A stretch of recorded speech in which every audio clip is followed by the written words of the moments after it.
very good morning, greetings, and a warm welcome to the first international conference on plastics and environmental sustainability, organized and brought to you by the Center for Environmental Studies and Sustainable Development of the Open University of Sri Lanka.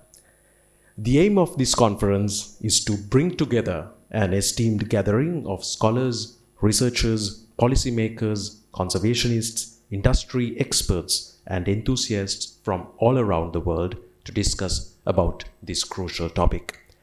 This conference aims to enrich the discourse and literature on diverse aspects, each offering a unique lens through which we can better understand and address this critical issue on a global scale. The conference spans along several fundamental themes, which includes microplastics, environmental impacts of plastics, health impacts of plastics, socio-economic impacts of plastics, plastic waste management, plastic production and legal aspects, as well as alternatives for plastics.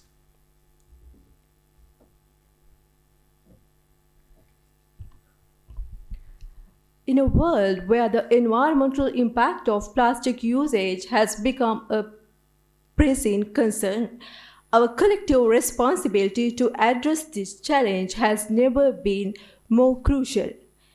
The persistence of plastics, coupled with non-biodegradable nature, has given rise to an alarming accumulation of waste, often finding its way into our oceans, rivers, and terrestrial habitats. This not only threatens the very essence of biodiversity, but also poses a direct challenge to the health of our planet and the well-being of its inhabitants. Microplastics, those tiny particles resulting from the breakdown of larger plastic items, have permeated even the most remote corners of our world. From the depth of our ocean to the peaks of our mountains, these insidious particles bring with them a suite of ecological and health concerns, with far-reaching consequences that are only beginning to be fully understood. Could you please sit down, sir and madam?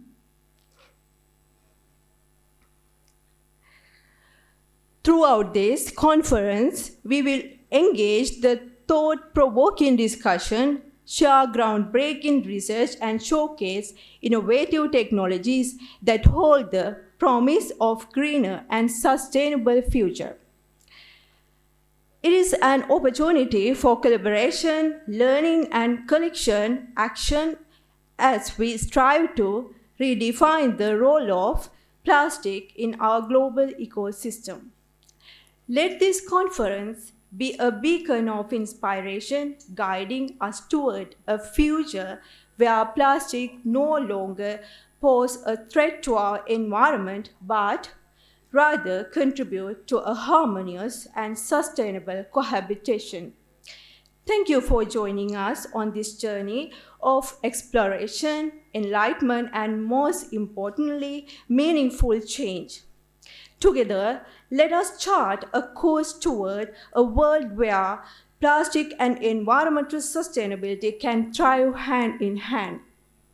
To begin with, we would like to invite everyone present here, kindly stand up in respect of the national anthem.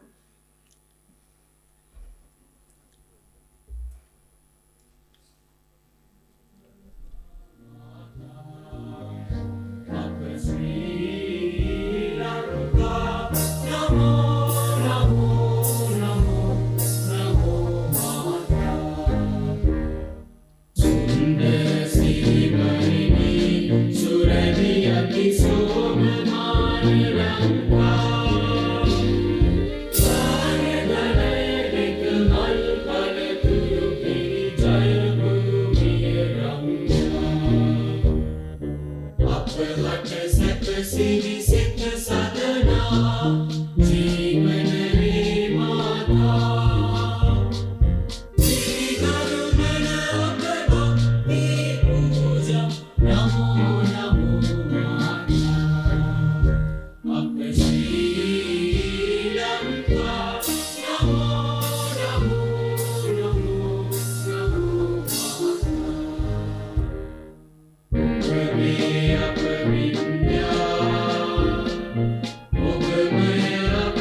Thank you very much, ladies and gentlemen. May I kindly request you to remain standing as we will move on to light the traditional oil lamp, marking the official commencement of today's proceedings.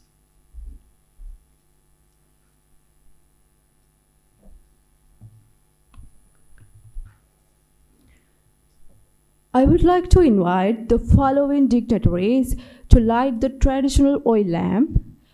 Professor P.M.C. Tilakaratne, Chief Guest, Vice Chancellor of the Open University of Sri Lanka. Attorney at Law, Mr. B.K. Prabhat Chandrakirti, Secretary of Ministry of Environment, Sri Lanka. Mr. Venera Fernando, Chairman of Central Environmental Authority, Sri Lanka. Dr. Adil Bakir, Guest of Honor, Principal Scientist in Microplastics, Center for Environmental, Fisheries and Aquaculture Science, Cefas, UK.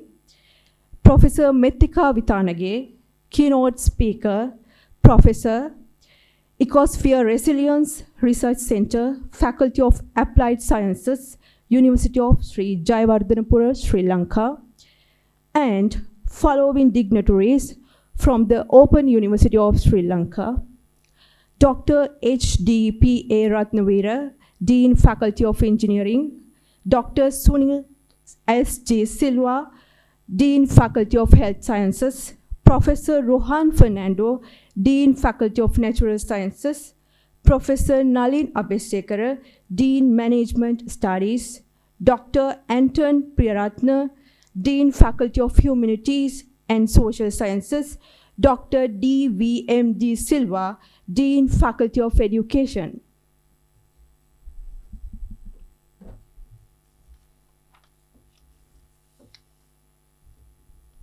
At the same time, we'd also like to most cordially invite the Registrar of the Open University of Sri Lanka, Mrs. Vindhya Jaisena, Professor B.C.L. Atapattu, Conference Chairperson and Director of the Center for Environmental Studies and Sustainable Development of the Open University of Sri Lanka, Professor Shyama Veerakon, Director of the Research Unit of the Open University of Sri Lanka,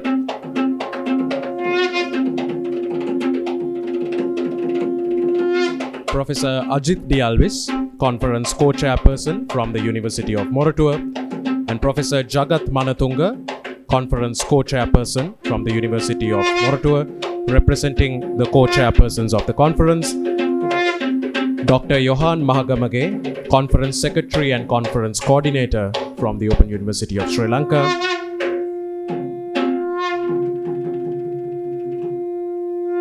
Mr. Tushan Kaparusinghe, Chairman Turtle Conservation Project, representing all our sponsors, and finally, a participant for this conference to also join us to light the traditional oil lamp.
Thank you very much, ladies and gentlemen.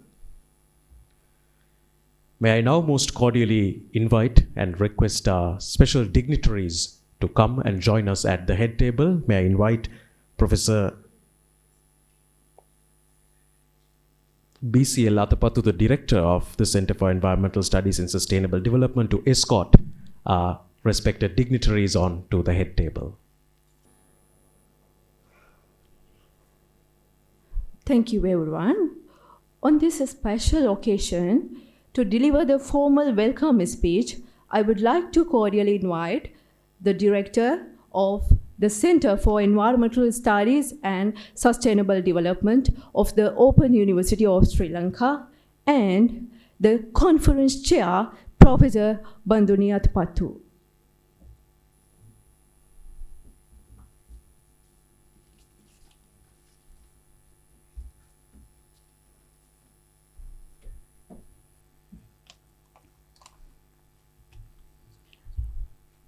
A very good morning, distinguished invitees, ladies and gentlemen. It gives me great pleasure as a conference chairperson and the Director of Environmental Studies and Sustainable Development of the Open University of Sri Lanka to propose this welcome speech at this inauguration ceremony of this historic day. I believe that today is truly a remarkable day for all of us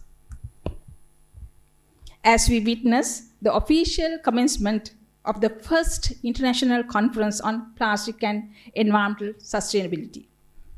Therefore, it's my greatest pleasure to extend a very warm welcome to all of you who are present at this venue. First of all, I warmly welcome our Vice Chancellor, PMC Tilakaratne, who is the guidance and well as the pillar of all these projects, or that the things what we are doing at the Center for Environmental Studies and Sustainable Development, and support us all the time. Yes, sir, I warmly welcome you to this first conference of plastics and environmental sustainability. Then I warmly welcome Mr. B.K. Prabhat Chandrakirti, the Honorary Secretary for the Ministry of Environment. And I extend my warm welcome also to the Chairman of the Central Environmental Authority. And also, I especially welcome our chief guest, our honorary guest of speaker, Dr. Adil Bakir of Cefas. He fly all the way from UK with his colleagues, and this visit will start another beginning, and it's a great pleasure to receive you here today. Thank you very much. Today, the keynote address of ICPES 2024 is delivered by our great scientist, Professor Mettika Vitanage. Dear Madam, thank you very much. We all know that she is the first, number one scientist in the country, and selected by the very great science publication. And also I extend my warm welcome, Professor Shama Veerakon, the Director Research of the Open University of Sri Lanka, who extend her warm wishes for the research activities at CESSD as well as at the OUSL. I sincerely welcome all the deans of the Open University of Sri Lanka, and I'm not naming each other, but you all are here. Thank you very much. And our registrar, Ms. Vidya Jayasena, and our council members here. One member is with us, Ms. Gaini Alvis, thank you, and co-chairs, Professor Aditya Alvis, Professor Jagat Manatunga, and Professor Lanka Bandara, and also all directors, head of the departments, and my colleagues in the Open University of Sri Lanka. I also extend my warmest welcome to Mr. Tushan Kabrosena, representing all our sponsors. Thank you, Mr. Tushan, being here with us. Actually, that he is our platinum sponsor for this conference. And my great pleasure to extend it for all other people, all other well-wishers, as well as the interested parties and who are here today, and all my colleagues as well as our participants joining today and tomorrow for making success of this event. I hope that this will be a very fruitful event and this will be a different beginning of this country. And as I mentioned to you, this is the first South Asian or Asian plastic conference which we started from the Open University of Sri Lanka. And I warmly welcome all of you and thank you so much for being here. Thank you very much. Thank you.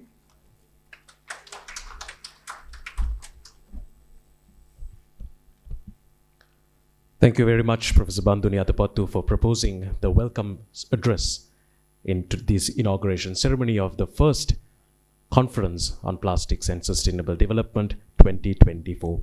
It is my greatest pleasure now, ladies and gentlemen, to most cordially invite our most distinguished chief guest, the Vice-Chancellor of the Open University of Sri Lanka, Professor P.M.C. Tilakaratne, to share a few thoughts with us.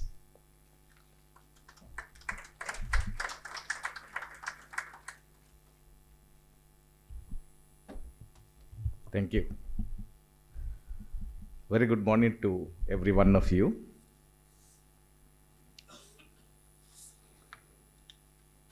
So we have a big list to welcome, first of all. Conference chair, of course, today's first international conference on plastics and environmental sustainability, Professor Banduni Atapattu, Deans of Faculties of the Open University, and Mrs. Gayanidhi Alvis, representing the Open University Council, Registrar of the Open University of Sri Lanka, keynote speakers for today's international conference,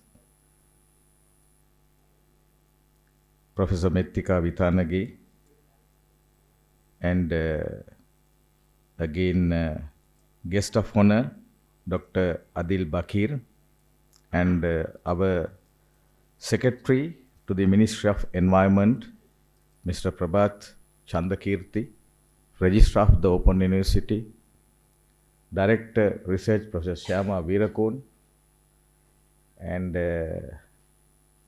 Chairman, Central Environment Authority, professors, heads of the departments, our all co-chairs of this conference. I see the big list, distinguished guests, esteemed colleagues, and fellow advocates for environmental sustainability, ladies and gentlemen. It is both honor and privilege to stand before you today as we gather for the International Conference on Plastics and Environmental Sustainability, organized by the Center for Environmental Studies and Sustainable Development of the Open University of Sri Lanka. As the Vice Chancellor, let me again welcome you everyone to this first international conference. I really commend the efforts of Professor Banduni Atapattu and the team in organizing this conference.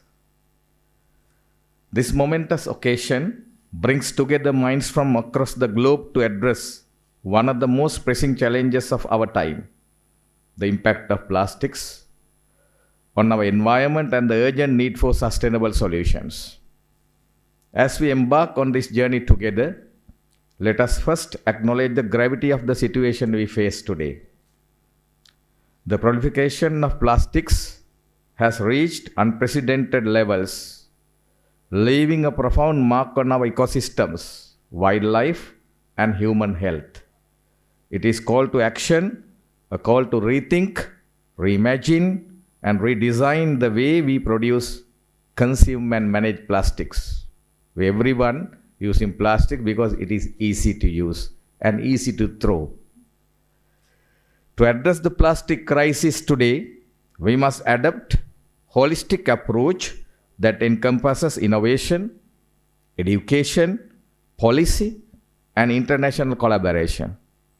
Innovation in materials and technologies will play a pivotal role in creating sustainable alternatives to traditional plastics. Simultaneously, educating the masses about responsible consumption and waste management is paramount to fostering a global mindset shift. Policy frameworks must be crafted and implemented with a keen focus on circular economies, encouraging the recycling and repurposing of plastics to minimize the environmental impact. International collaboration is the linchpin that binds nations together in the shared pursuit of a healthier, more sustainable planet we are living. Let us foster partnerships, share knowledge, and collectively work towards a common goal. As we delve into discussions and presentations over the course of this conference, let us remain mindful of the urgency of our mission. The decisions we make today will shape the legacy we leave for generations to come. Together, we have power to turn to the tide, to redefine our relationship with plastics, and to champion a future where environmental sustainability is not just an aspiration, but a reality. In closing, I extend my heartfelt gratitude to each and every one of you for your dedication to this cause today. May our collective efforts here spark the flame of change that illuminates the path towards a world where plastics and environmental sustainability coexist harmoniously. So thank you very much, and I wish a resounding success to this first international conference. Thank you. Have a pleasant day.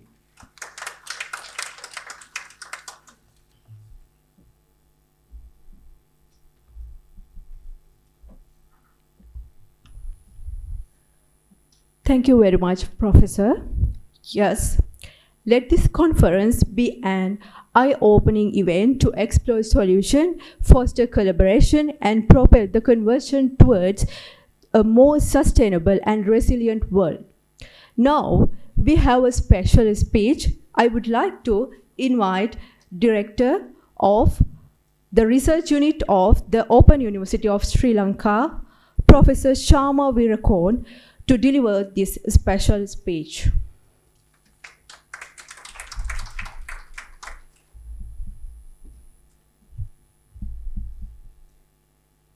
Very good morning to all of you, and especially to our audience, those who are joining with us online.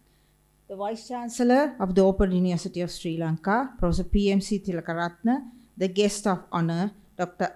Adil Bakir, Cefas, UK, the guest speaker, Mr. Prabhat Chandrakirti from Ministry of Environment, Sri Lanka, the keynote speakers, Professor Mettika Vitanage from the University of Sri Jawadanapura, Sri Lanka, Professor M.E. H.D.I.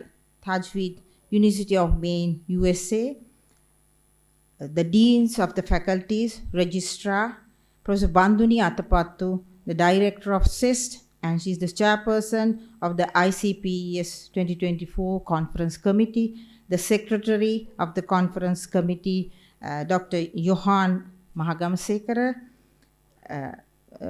all the academics, administrative and non-academic staff members of the OUSL, paper presenters, ladies and gentlemen.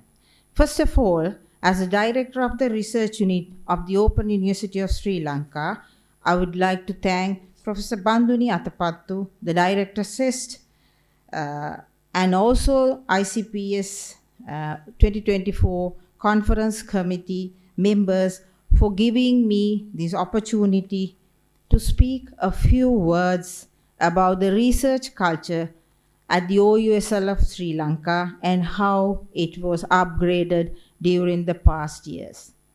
Like other state universities in the country, OUSL, which is the premier open distance learning ODL institute in Sri Lanka, recognizes the importance of developing the potential of its academic staff by providing them with adequate opportunities to engage in research and also facilitating them to explore and validate novel ideas in research, innovation, and other intellectual activities.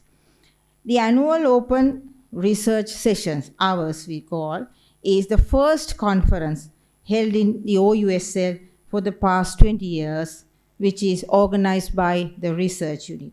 Hours established itself as a high caliber research forum that attracts not only the research from the OUSL community, but also from other local as well as foreign universities, research institutes, and also from the industry.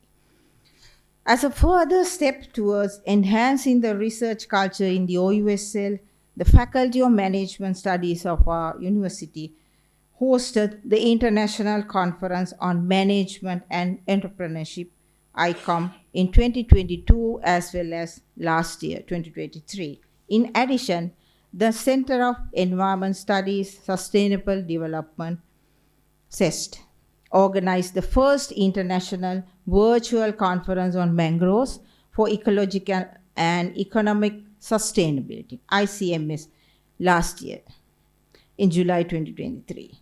As another highlight, this year, CESSD is hosting the first international conference on plastics and environmental sustainability, ICPES 2024, on 7th and 8th of March. As we all know, plastics production is hazardous to human health and contributes to greenhouse gas emissions, marking plastics as a significant aspect of the fight against climatic change. In fact, in 2022, the global cost of plastic-related health effects was estimated as a staggering millions of US dollars. Plastic harms the environment mainly by kills ocean life, also kills terrestrial wildlife as well as other land animals, take up space, produces chemical pollution, and also creates microplastics. So therefore, plastic and sustainable environment initiatives are critical in addressing global challenges like pollution and climate change. Plastic pollution poses severe threats to ecosystems and human health. Adopting sustainable practices such as recycling and reducing single-use plastics is vital for preventing natural resources and promoting healthier planet for current as well as future generations. Therefore, organizing a conference concerning pollution, human health, and alternatives related to plastic is a timely requirement. A conference is not just an avenue for a scientist or a researcher to present their research to the wider community, but it can be an important venue of brainstorming, networking, and making vital connections that can lead to new initiatives and findings. Therefore, ICPES 2024 will provide insights into mitigating plastic usage through the exploration of alternatives and novel approaches, fostering a sustainable future. The conference brings together an esteemed gathering of scholars, researchers, policymakers, conservationists, industry professionals, and enthusiasts from around the world.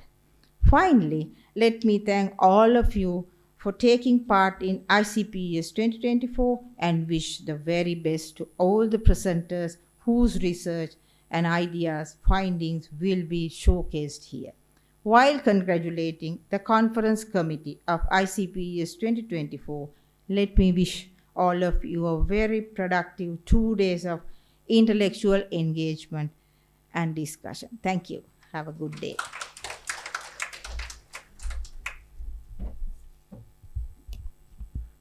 Thank you very much, Professor Shyama Veerakon, for sharing your thoughts with us at this first international conference on plastics and sustainable development. Let me now take this opportunity to most cordially invite a very special guest under whose auspices we were honored to start off today's proceedings. Let me invite the Secretary to the Ministry of Environment, Sri Lanka, Attorney at Law, Mr. B.K. Prabhat Chandrakirti, to address this gathering.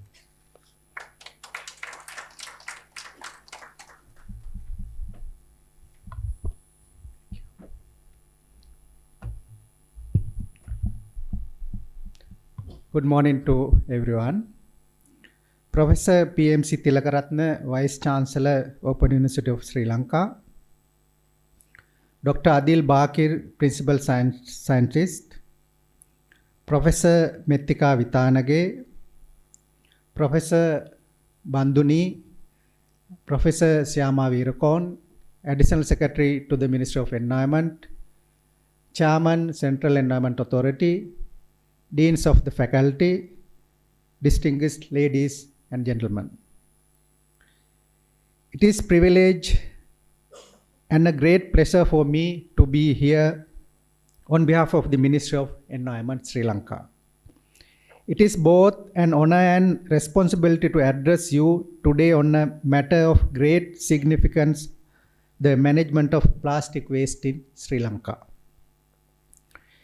Due to unique characteristics, plastic has become one of the essential materials in today's modern society. As any other products and services, generation of waste is inevitable of plastics too.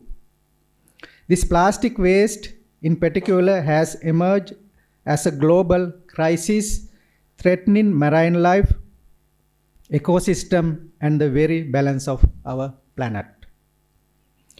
According to the United Nations, under the business as usual scenario and in the absence of necessary interventions, the amount of plastic waste entering aquatic ecosystem could nearly triple from some 9 to 14 million tons per year in 2016 to a projected 23 to 37 million tons per year by 2040. Plastic will always have a negative effect on the environment. It can take centuries for plastic to decompose. In that time, it can release harmful toxins into the ground and water. Marine animals are especially susceptible to the effect of plastic pollution. Ladies and gentlemen, international community has recognized plastic pollution as a global environmental issue. In March 22, at the resumed fifth session of the UN Environment Assembly, a historic resolution was adopted to develop an international legally binding instrument on plastic pollution, including the marine environment. In line with global community, Sri Lanka started a number of initiatives in collaboration with various stakeholders with the overarching goal of safeguarding our land and sea for our future generation. Being the Ministry of Environment, we have already introduced policies, regulations, and action plans to manage the plastic waste. For instance, National Policy on Waste Management, National Environment Policy, Sustainable Consumption and Production Policy, National Environment Action Plan for the period of 2022 to 2030, National Action Plan on Plastic Waste Management for the period of 2021 to 2030, to name a few. Further, the Ministry of Environment has undertaken important measures to address plastic pollution. The regulations were imposed on plastic manufacturing and disposal under the National Environmental Act. These included the prohibition of manufacturing polythene products below 20 microns, manufacturing of lunch seeds from polythene, manufacturing of grocery bags with high density polythene, and the banning of decoration with polythene and open burning of plastics. Additionally, measures Additional measures were implemented to enforce the compulsory labeling of manufactured plastic items in adherence to plastic material identification standards. Furthermore, selected single-use plastic items were also banned. If we consider the successful plastic waste management, public awareness is a key aspect. Citizens need to understand the impact of their choices on the environment and take responsibility for their plastic consumption. Education campaigns should be intensified to inform the public about the environmental consequences of single-use plastics and the importance of proper waste disposal. At the moment, our ministry is implementing a massive awareness campaign on plastic waste management with the participation of relevant stakeholders. Moreover, the government and private sector must collaborate to strengthen waste management infrastructure. This includes investing in recycling facilities, improving waste collection systems, and implementing innovative and technology to manage plastic waste more efficiently.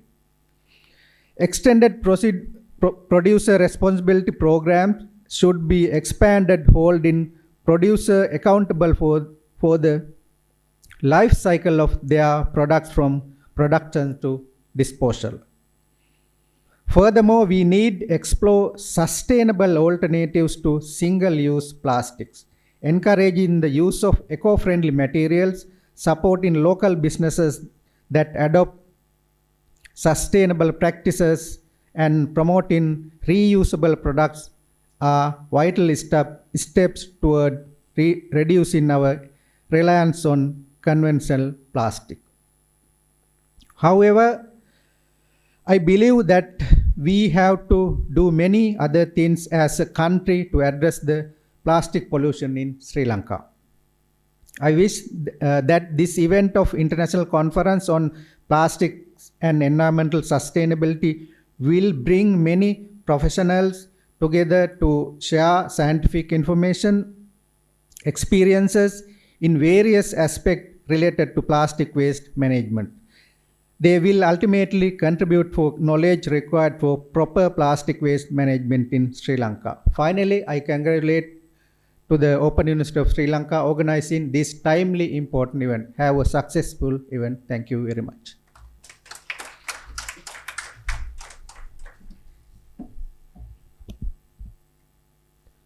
While thanking the Secretary to the Ministry of Environment for addressing today's gathering and for your presence here today, sir, we're ready to move on to a very special segment of our program, and that is to move on to the address by our guest of honor, Dr. Adil Bakir, who is the Principal Scientist in Microplastics Center for Environment, Fisheries and Aquaculture Science in the United Kingdom. But before I invite Dr. Bakir, it is our duty, ladies and gentlemen, to introduce to you our guest of honor. And for this endeavor, let me most cordially invite our keynote speaker, Professor Mettika Vitanage.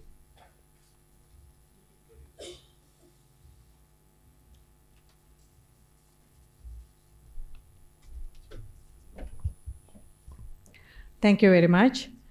I would be very happy to introduce my colleague, Dr. Adil Bakir. He is a principal scientist working on microplastics at the Center of Environment, Fisheries and Aquaculture Science, Cefas in the UK.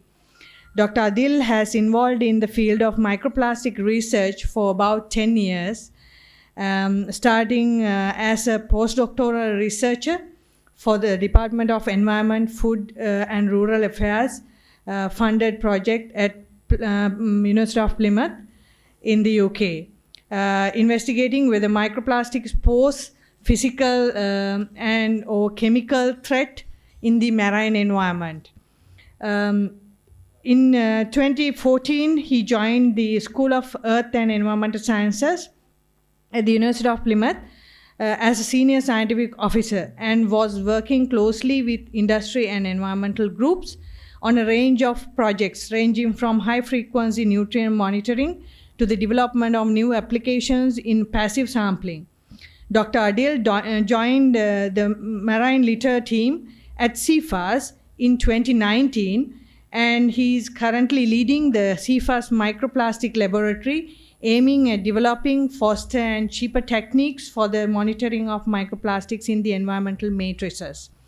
He is the microplastic lead for the Ocean Country Partnership Program, which is OCPP, and is also co-leading the OSPAR microplastic expert group, and is currently being involved in ICS working group in marine litter.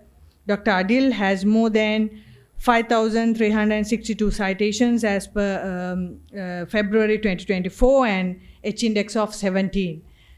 My warm welcome to Adil for the podium. Thank you.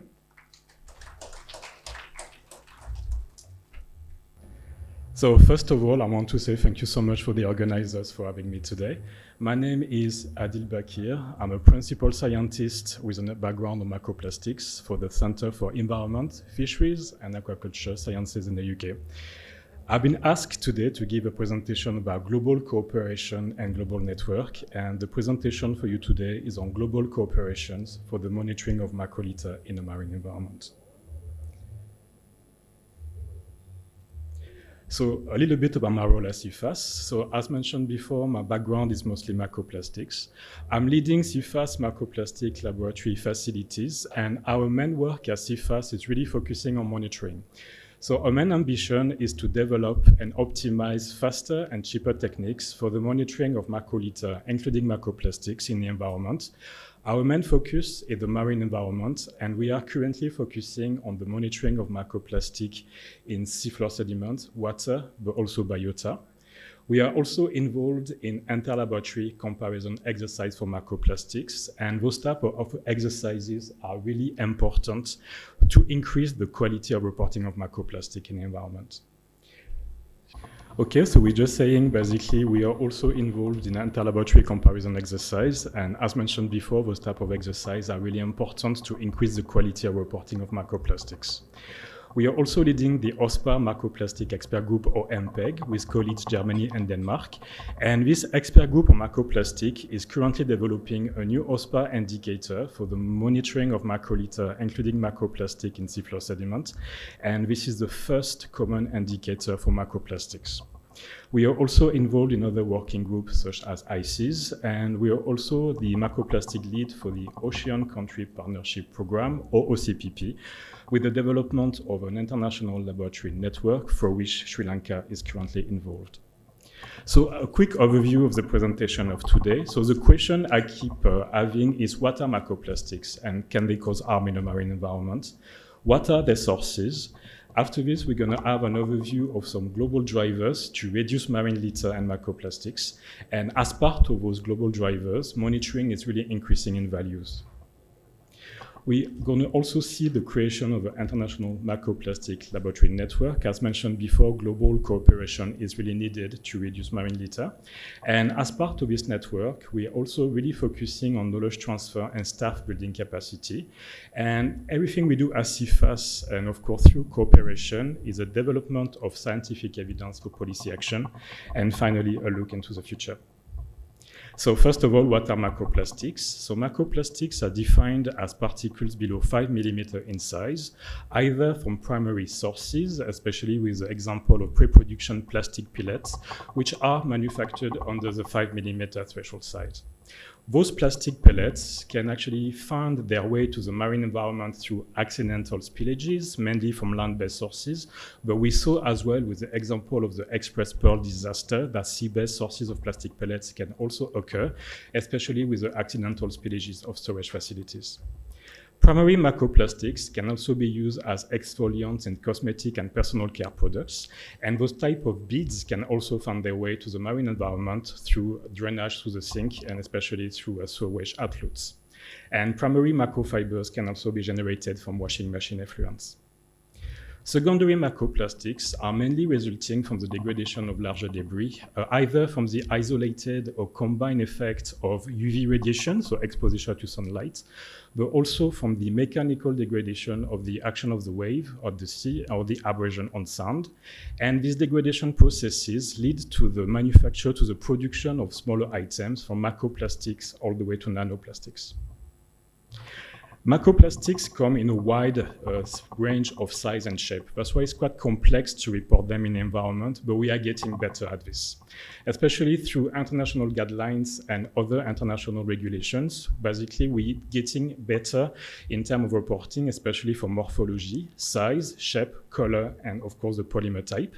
And at the moment, for the different guidelines, we are mainly reporting macroplastic as filaments, films, foams, fragments, especially from degradation processes, pellets, because we've seen some plastic pellets are manufactured under 5 mm in size, also granules with the macrobeads, and we're also reporting, as mentioned before, the polymer type. So it's quite important to know if the plastics or the item we're finding in our sample are synthetic, semi-synthetic, but we're also reporting natural elements because most of the fiber we've seen in our sample are natural items. And we also include other macrolither items with the example of rubber particles, technically not plastic, but still counted as macrolither. So another big question is, where are they coming from? So we know that most of the plastic waste is generated on land, and macroplastics can be generated from land-based sources, especially from industrial processes, agriculture practices, but also from sewage outlets and sewage pipes. We know that road runoffs are also an important source of macroplastics in the marine environment, especially through the abrasion of car tires. Rubber particles is one of the main type of macroplastic or macrolither we encountered in our environments globally.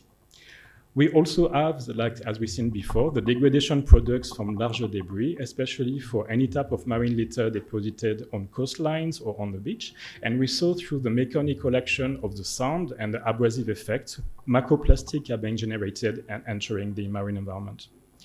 We also have sea-based sources of macroplastics, mainly from fishing activity, but also from shipping activities. And we saw from the example of the Express Pearl disaster. And in a marine environment, macroplastics, because they are quite light and buoyant particles, tend to be transported at the sea surface, but they can also increase in density through the interaction of macroplastic to suspended particle matter or organic matter. And we know that macroplastics are being ingested by biota and being excreted in the same way. And those plastics do increase in density, so they're being transported from the sea surface all the way to the water column before deposition to seafloor sediments. And it's been hypothesized that seafloor sediments are the final sinks of macroplastics. So at one point in time, all the macroplastic will be associated with the seabed. Okay, so I will try to speed up to keep on time. So very quickly, we saw that macrobeads are added macroplastics in cosmetic products and as exfoliant for the skin. And studies basically we did in the UK found out that each product contained more than 1,000 macroplastics. So if you think about a single consumer's flashing all those particles down the drain after a shower, multiply this effect on a population or a country level, that means you got millions of particles being lost every day. So an exercise for you tonight when you go home, have a look at the ingredients basically on the back of your products. And usually macrobeads are listed as polyethylene or polypropylene. And in the UK, the use of macrobeads in cosmetics has been banned in 2018. And since then, manufacturers are using natural products, especially crushed apricot shells or cocoa bean as exfoliants. Washing machines are also an important source of macroplastic in the environment, and it's been estimated that each cycle of a washing machine could release up to 70,000 fibers. In countries with sewage infrastructure, the effluent from the washing machine is discharged into the local sewer system, then treated by wastewater treatment plants. And those processes are unable to remove most of these particles due to the very small sizes, and they are being released as treated effluents. And in countries with no sewage infrastructure, these particles are being released directly into the environment. And there's actually some current innovation, as you can see in the picture on the bottom. And new washing machines are actually being fitted with filters to trap those microfibers before they release into the sewage systems. Drinking water is actually an important source of microplastic as well. A recent study, I think that's a few years now, have shown that most of tap water globally contain microfibers, with the US containing the highest amount of fibers per 500 milliliters. For India, more than 80% of tap waters contain fibers. And more microplastic were reported for bottled water than in tap water. However, there was only very small size particule, about 10 to 50 micron, and more than 100,000 particles in each liter of bottled water were detected, but it was mostly nanoplastics, and the definition of nanoplastic is still under discussion. Okay, so there's actually a strong focus on microplastic in the environment, but far less is known on the routes between the environment and the consumer. And microplastics have been found in food sources globally. And you can see in this figure is an estimate of the daily intake of microplastic for different matrices. And as you can see, microplastic have been detected in honey, salt, water, and air, surprisingly, appear to be the main pathways of uptake of microplastic to human, mainly through inhalation and digestion. And large amount of data are available for seafood, but the product that has passed through processing and packaging to point of sale to the customer is still unknown. And some studies have shown that cooking of the seafood can actually reduce the contamination of microplastics. So the question we keep having is, what are the importance of microplastics? We know that microplastic can pose a physical threat to biota. Of course, plastic do not have any nutritional values. So if you think about a fish or a seabird with a stomach full of plastic, they will actually die from starvation.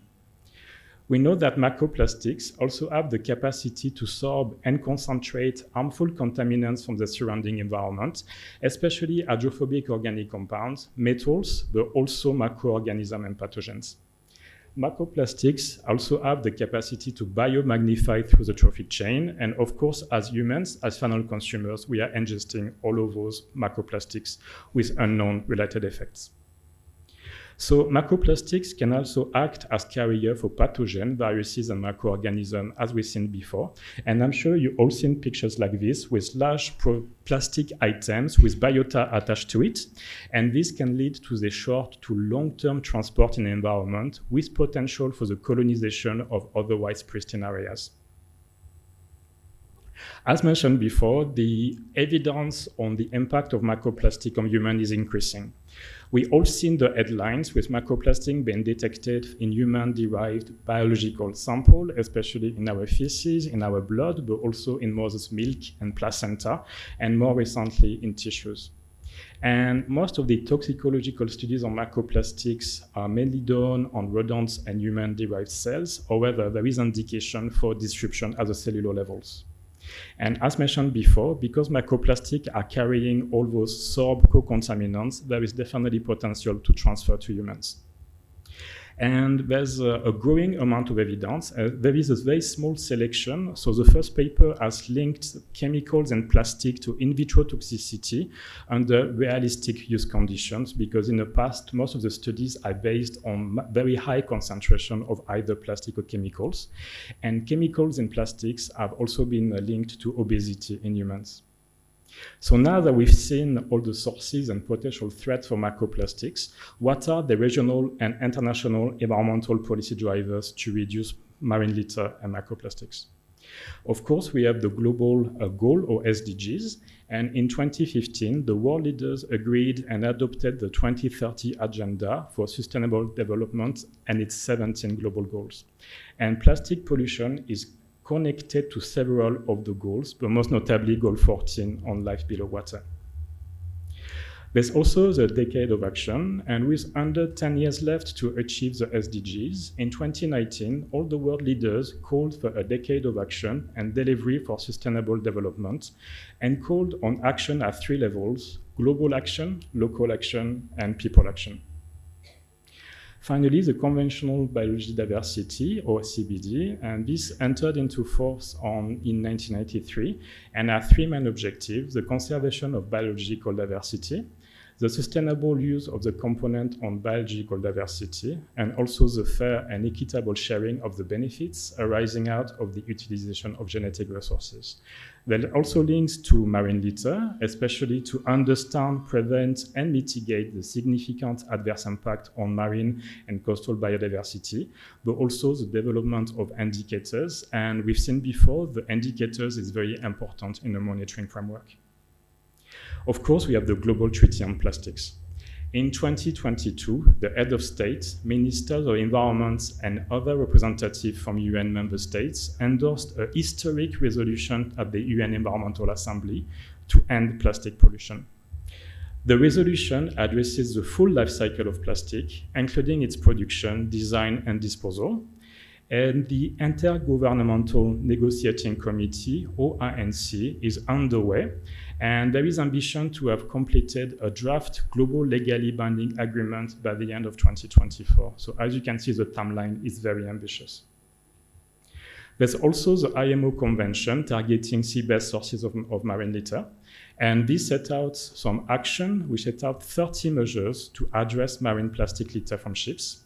And there's especially through a project called Glow Litter, which was launched to assist the developing country to identify and prevent litters from ships. And there's also a promote FAO voluntary guidelines for the marking of fishing gear. We also have regional CESSD programs. And the UNEP Regional CESSD program is UNEP's most important regional mechanism for conservation of the marine and coastal environment.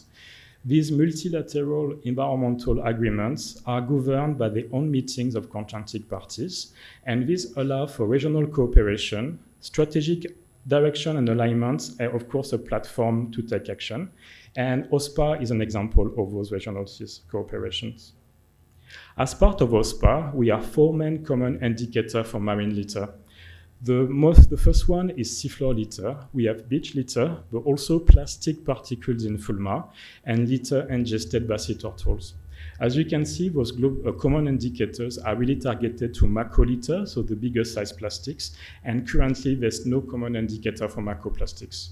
This is why we are developing a new OSPA indicator on microplastic targeting seafloor microplastics. But why are we targeting seafloor? As we've seen before, the seabed is a final sink for microplastics, so they are suitable matrices for the short to long-term monitoring. And at Cefas, we did publish a long-term data set, so we have data from 2013 all the way to 2021, and we keep adding additional year. And hopefully, in time, we'll be able to look for trends. OSPA MPEG, of course, is composed of different contracting parties, and we have to make sure that all the activity within MPEG are also harmonized with other international working groups. And that's why some MPEG members are also involved in other groups, especially ELCOM, ICES, the Arctic Council or EMAP, and of course the EU. And this is actually an example of the guidelines for the monitoring of macro litter, including microplastic in seafloor sediments that we did develop at the OSPA level. Those guidelines have been submitted to OSPA, and we are now basically pushing for adoption at the EA, which is going to be basically the last step. And all the contracting parties are currently developing their own monitoring program and collecting data. And of course, we have to make sure they are harmonized with other guidelines because we want to ensure global comparison of data. And in terms of database, because database is an important factor, all the EU members have a legally obligation to report their data to the European Marine Observation and Data Network, or EMONNET, but other contracting parties are also aiming to report their data to another database called ICESD. And this is why it's important to ensure a data flow transfer between both databases. And other countries are aiming to upload the data to national database before uploading to other ones. And very quickly, so this is an example of an outcome from OSPA, especially with the quality status report published recently. And this gives us an indication of the assessment of the status of the Northeast Atlantic for the period 2009-2021. Okay, I will go quickly on this one, so now we are present time. But what I'm very excited to talk to you about is the need for global network. And we have currently a global laboratory network for which Sri Lanka is currently involved. So as you can see, we are growing in terms of coverage. So we're adding actually additional laboratories in Ghana, Senegal, Bangladesh, but we also recently developed 2 different labs in Kuwait and Bahrain. And this allowed to have strong links with other regional CESSD conventions, especially through WOPME. There also the need for common infrastructure because we need to use the same equipment for all the different laboratories. That's why it's quite important to procure the same type of equipment for all the laboratories to ensure basically the same reporting. The next step, so we're working very hard this year to develop online platform where we can actually connect all those otherwise isolated laboratories to make sure they are communicating with each other. And of course, a big focus will be given to funding opportunities because what we want really is to make sure this laboratory network is sustainable in time and self-sufficient. That's why it's very important to identify funding opportunities. We also try to connect to other international networks, especially from the work of the International Atomic Environmental Agency, or EIEA. And especially they are doing something very similar through their NETEC Plastics project. Of course, for OCPP or everything that we do is government to government, which means when we provide scientific evidence, this can be used for policy action directly. But we are talking with the EIEA to make sure that our network can be incorporated into the more extended network. And we are also aiming to harmonize all our protocols to make sure we can do global assessments. And everything that we do, of course, need for training and staff capacity building. So we're doing quite a lot, of course, of in-country knowledge transfer. So the plan, of course, is not a single way. So we're learning a lot more, of course, from local experts because you have a better knowledge of the local challenges in terms of sample collection, sample analysis. And our protocols or everything that we do basically is done with this country partner. And there's also some example when we had partners coming to the UK to do some training. And this is not only limited to microplastic, there's also some possibility to be trained in other type of techniques. And as mentioned before, we are developing some protocols, and all those protocols are being optimized with our in-country partners. We're not talking about standardized method. We call them harmonized because we leave flexibility for optimization. And of course, everything that we do is to gather scientific evidence for policy action. And we try as much as possible to publish all the data that we do generate in country. And we actually let the in-country partners, of course, to lead all those publications because we want the spotlight to be on the country and the data holder rather than Cefas. And all this scientific evidence have been used in the past to support policy, especially with the example of the Belize Mammaliter Action Plan. And the data were also used to support the Vanuatu National Plastic Strategy in the past as well. Okay, so finally, this is all the time I have today. So I just want to say thank you very much for listening and apology for the technical issues. So thank you so much. Thank you very much, Dr. Adil Bakir, our guest of honor, for that very insightful presentation.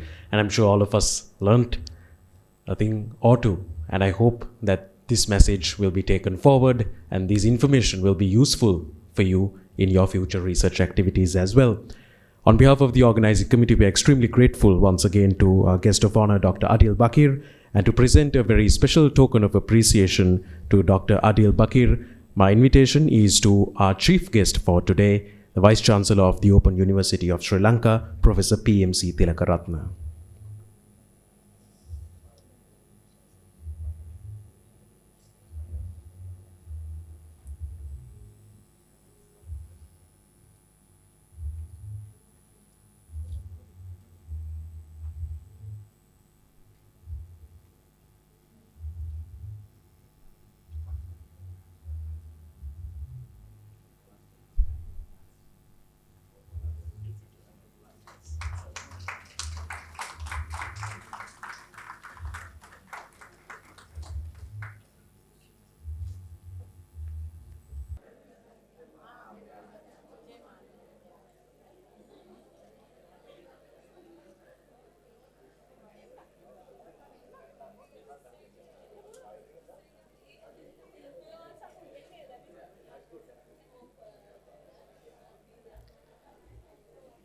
Welcome back, ladies and gentlemen. After the short intermission, we're ready to recommence today's proceedings of this inauguration ceremony of the first International Conference on Plastics and Sustainable Development 2024.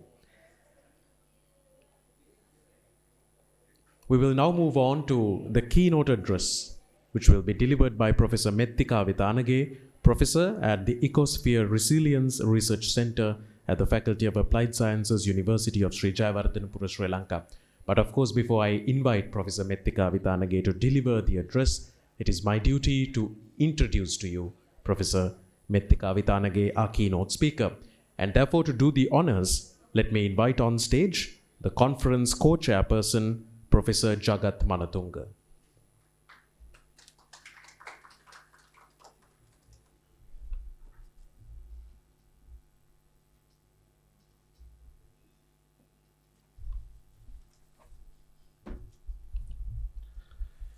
Good morning, Chief Guest, Vice Chancellor OUSL, and all the esteemed colleagues. It's my pleasure and privilege to introduce my colleague and very good friend, Professor Mettika Vitanage. Professor Mettika Vitanage stands as a luminary in the realm of natural resources, heralding a transformative era in environmental research and academia. As esteemed professor and founding director of the Ecosphere Resilience Research Center at the University of Sri Jayawardenepura, her pioneering vision has propelled her to the forefront of global scholarship. Professor Vitanage's influence extends far beyond her home institution, as evidenced by her roles as an adjunct professor at the Institute of Agriculture, University of Western Australia, and the National Institute of Fundamental Studies, NISF, Sri Lanka. Recently appointed as an eminent visiting scientist at Savita Institute of Medical and Technical Sciences in India, she continues to illuminate pathways for innovative research and collaboration with a multifaceted academic background spanning water chemistry, environmental remediation, microplastics, and waste biomass conversion. Professor Vitanage has earned international acclaim for her groundbreaking contributions. Her induction as a Fellow of the National Academy of Sciences in Sri Lanka in 2022 underscores her exceptional scholarship and leadership in the field. Recognized as a highly cited researcher by Clarivate, she epitomizes excellence, ranking within the top 0.1% of highly cited scientists globally. Professor Vitanage's accolades, including the prestigious Fayaz M. Al-Kharafi Award from the World Academy of Sciences in 2020 and the Most Outstanding Senior Researcher in Physical Sciences awarded by the CVCD in Sri Lanka, attest to her unwavering commitment to scientific excellence. With a prolific publication record, over 2,050 SCI index journal articles, 60 book chapters, and 10 co-edited books published by esteemed publishers such as Elsevier, Springer, Wiley, and CRC Press. Her scholarship continues to shape the landscape of environmental science. Dr. Vitanage's citation record, exceeding 23,000 citations, with an H index of 75 as of yesterday, reflects the profound impact of her research on global discourse and practice. As chairman of Young Scientist Forum and recipient of the Best Young Scientist Award from National Science and Technology Commission in Sri Lanka, she empowered the next generation of scholars to push the boundaries of knowledge and innovation. In addition to her scholarly achievements, Professor Vitanage is passionate on science popularization, having authored over 100 newspaper articles and 5 books aimed at engaging school children and the general public with the wonders of science. Professor Vitanage's legacy as one of the foremost authorities on biochar and microplastic research and her tireless pursuit and excellence inspire and illuminate the path forward for environmental research worldwide. Professor Vitanage, as I call her Mettika, the podium is yours.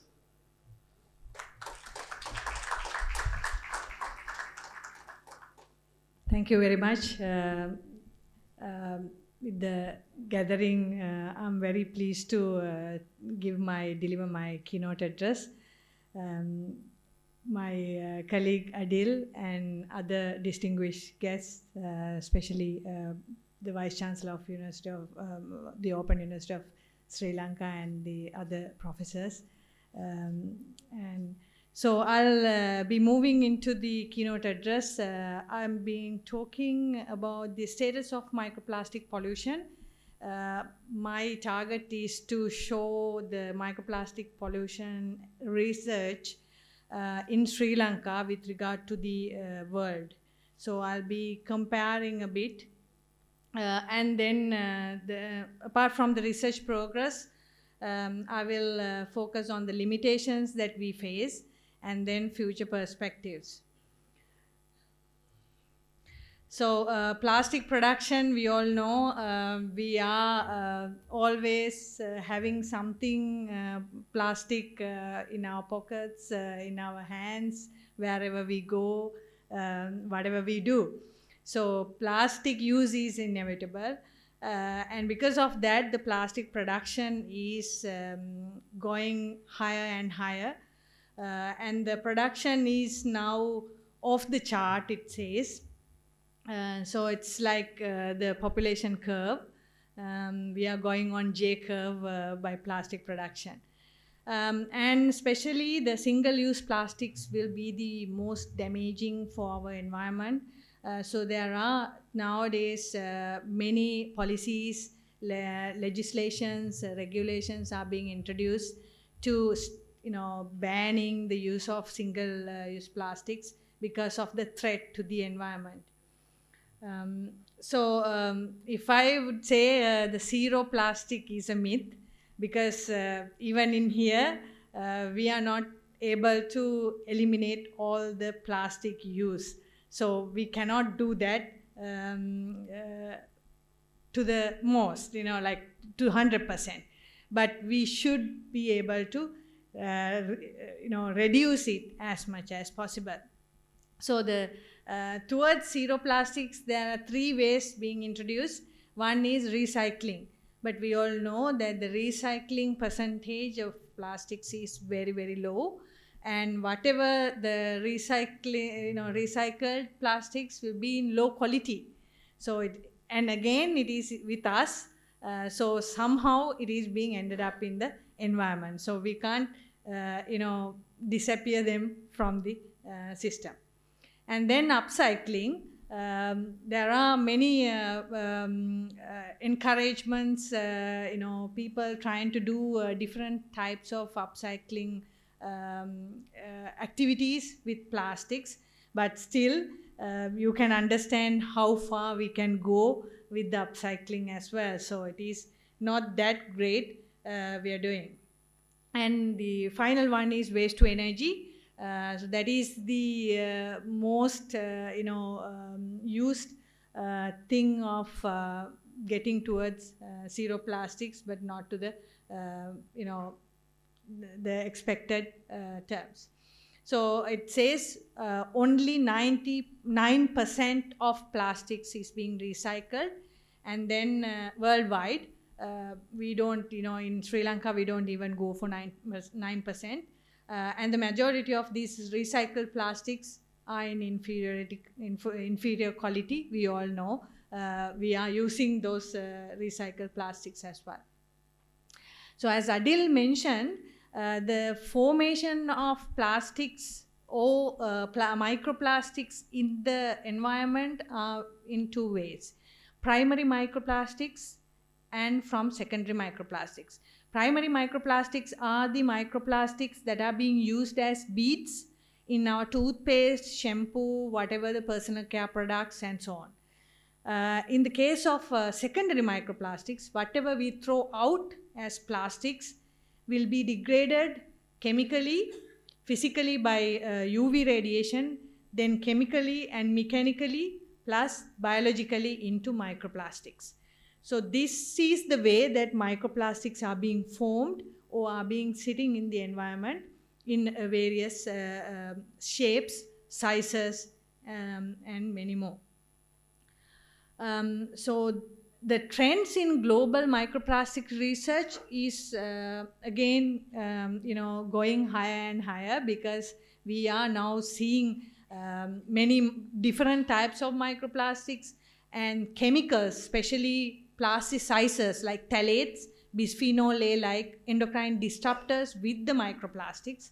So we are, as global scientists, we do quite a lot of plastic research. So the attention has been focused.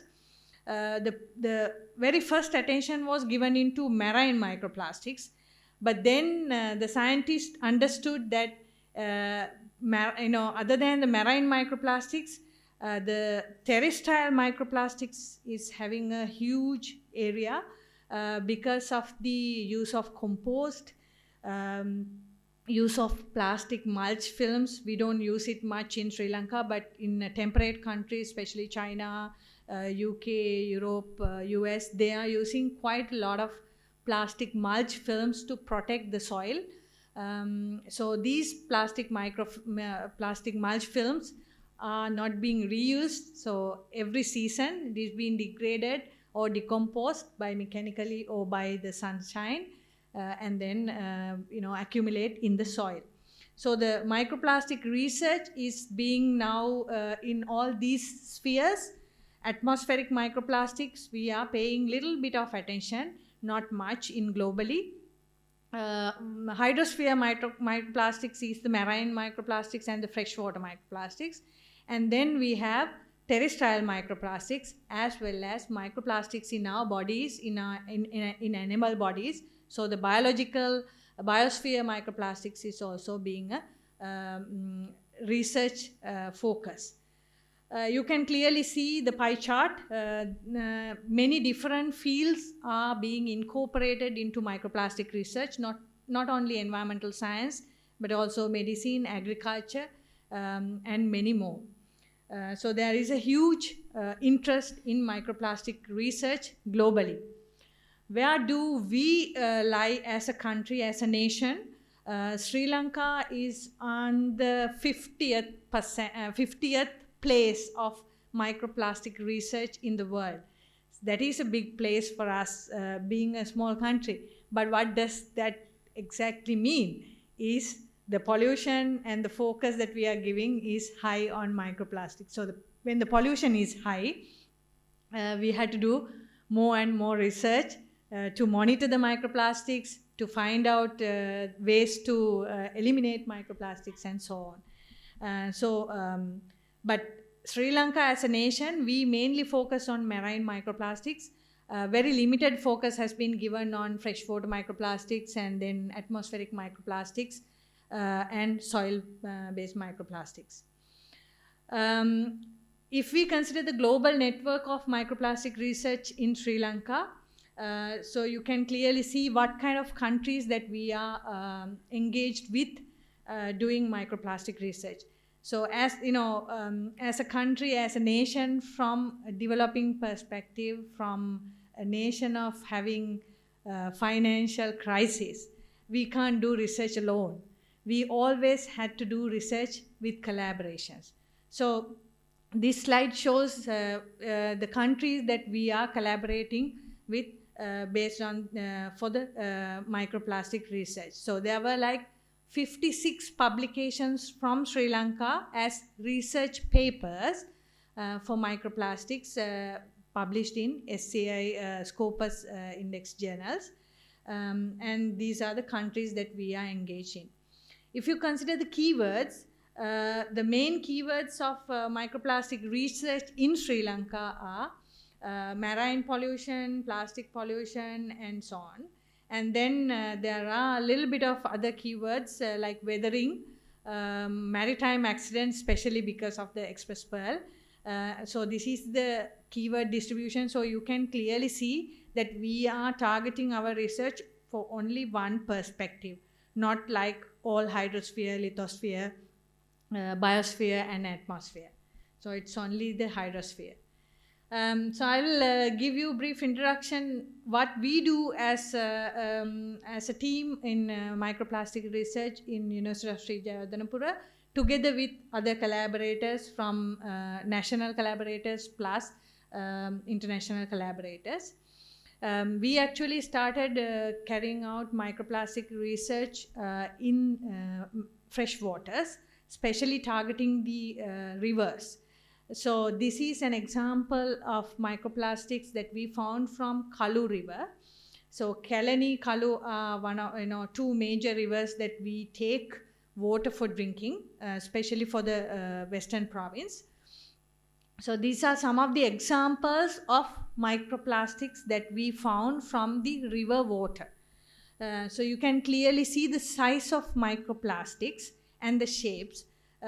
So the size of microplastics are very small, and then these can be easily gone into our drinking water as well. And then the Kalani River meandering zone, we carried out one study. We collected samples from each of the bridges up to Hangwalla, and we assessed what kind of microplastics are present. So there were different types of microplastics, sizes and shapes.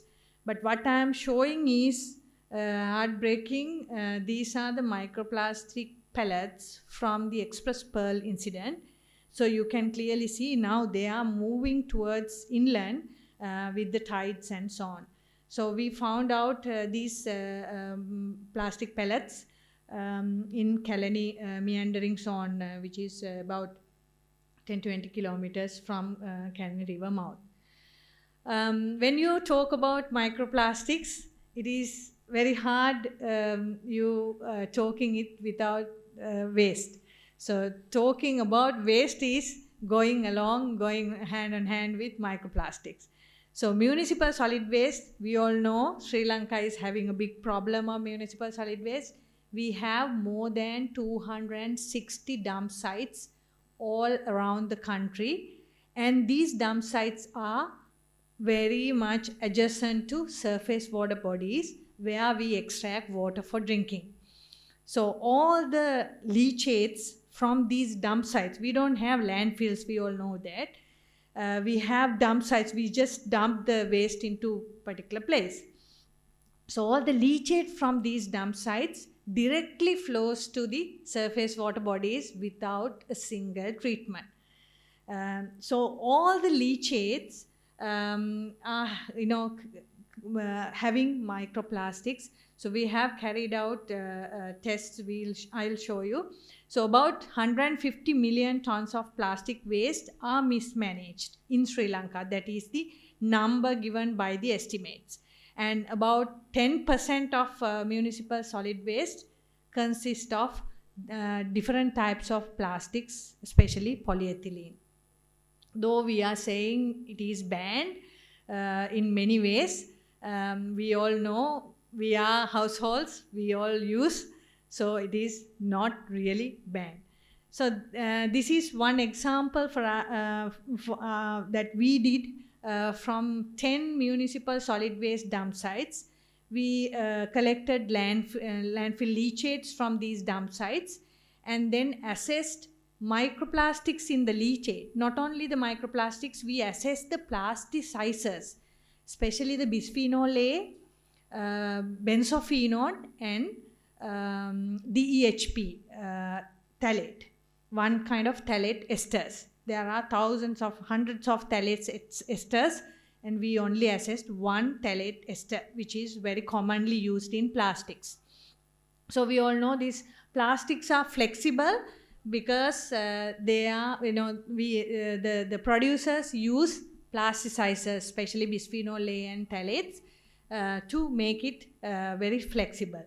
So plastics has these plasticizers and they come directly into our waters. So we found out huge concentrations of phthalates and bisphenol A, which is very alarming because all these leachates are going into our freshwater bodies, and we eat fish from these freshwater bodies. We eat, leafy vegetables like, Ipomia aquatica and so on. So these can be taken up by plants as well. And the filter paper shows the different size, especially the smaller size of microplastic particles. So these can be easily taken up by the fish. And then we all know that because of the municipal solid waste amount that we have, the main solution that we are taking to reduce the municipal solid waste is converting it into compost. So these compost are being added to our agricultural fields, especially because of the organic fertilizer dilemma that we had a few years back. There were huge amounts of compost added into our agricultural lands. So these composts are full of microplastics and plasticizers as well. So we have carried out an island-wide assessment. We collected 40 samples of compost, municipal solid waste compost from local authorities, and we assessed the microplastic amount, the abundance, and the characteristics of microplastics in these composts. So we clearly saw that the microplastics amount was huge, especially from some dump sites. And then, dump sites like Anuradhapura were very limited number of microplastics. The way that they do it, the segregation and so on, and the amount of waste that is coming to them, we saw that reduction. And then we assess the metals, especially the toxic metals bound to microplastics in these compost samples. That was not alarming. The heavy metal was present. We can't eliminate heavy metals in any case, but heavy metals were present, but not at an alarming rate. But the problem is when you use compost with time, this amount can be accumulated in the environment. And then we have carried out several studies on the microplastic contamination, especially the nurdle contamination in our beaches after the Express Pearl incident. So we are actually taking samples every year in a particular time to see whether there is any pellet weathering happening in our sea and the beaches. So the plastic pellets, nurdles that we are taking now from the beaches, especially from the Sarakwa beach, Negombo, you clearly see a huge rate of weathering and also size reduction. What does the size reduction mean is the plastics is being weathered and monomers and smaller size of nanoparticles, nanoplastics are being accumulating or releasing into the marine waters or to the beaches. So that is alarming because that much of huge tons of plastic nurdles we received on our beaches because of this biggest chemical pollution from the marine accident in the history. So you can clearly see there are different colors of plastic nurdles. The yellow color means the ship contained sulfur. About 90 tons of sulfur was there in this ship. And sulfur is in yellow color. So these plastics are showing sulfur bands in FTIR, showing that sulfur has been bound into this plastic surface. So that yellow color is because of that, and the brown and black color is because of the fire. The the nurdles have been pyrolyzed. Pyrolyzed nurdles can be broken very fast because after pyrolysis, the plastics become very brittle. So they can be broken very fast into very small particles, and fish can be taken, them ingestion is happening. Then we have carried out another study about the microplastics or the plastic litter in the road dust in the Colombo 1 to 15 administrative divisions. We have taken 3 samples from each administrative division, and then we have extracted the microplastics in this road dust. We are carrying out this study in wet season and dry season both. So these are results from the wet season, and we are collecting samples for the dry season right now. So you can clearly see more than 200 plastic particles are being collected in every kilogram of road dust. So where do these plastics go, finally end up in our river waters or in the marine ecosystem? So it is alarming. So these are different types of microplastic based studies that we carried out. And then we are carrying out a lab based study. We all know these microplastics are very light, so light in weight, so they are floating in the water. When you have different types of pharmaceuticals and personal care products, especially the antibiotics, Sri Lankans use a lot of antibiotics, lot of different other pharmaceuticals, and these are directly going into our wastewaters and then into rivers or streams. So these antibiotics can bind into microplastics very fast because those are hydrophobic interactions. We all know plastics are hydrophobic, and most of these antibiotics and personal care products having different organic chemicals, they can bind into plastics, and then plastics can act as a vector transporting all these into various different distances. So that is again alarming in Sri Lankan environment. So where should future research prioritize? Should be on microplastic monitoring as well as the plasticizers. Some plasticizers are biodegradable easily. Some are not that easy to biodegrade. Some are photodegrading, but some are not that photodegrading. And these plastics always come up with the forever chemicals. What are forever chemicals? You can understand by the term forever chemicals, it is persistent forever in the nature. So these are PFAS, per and polyfluorinated alkyl substances. Those are also with microplastics, but we are, as a nation, we can't analyze forever chemicals in Sri Lanka, so we have not focused on. And then we have big gaps, especially with related to microplastics in air. And microplastics, as Adil mentioned, we all wash our clothes in washing machines. So all the fibers and little small particles from the clothes are directly discharging into our environment through the outlet of our washing machine, because we don't have centralized systems in Sri Lanka to collect the wastewaters. And sludge. We don't use that much of sludge in our agricultural systems, but some are using. So those sludge also can have microplastics in. Specifically salt.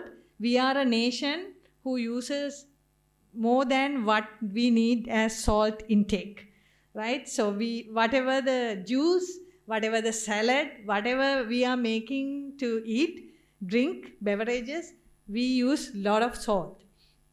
Way too much salt.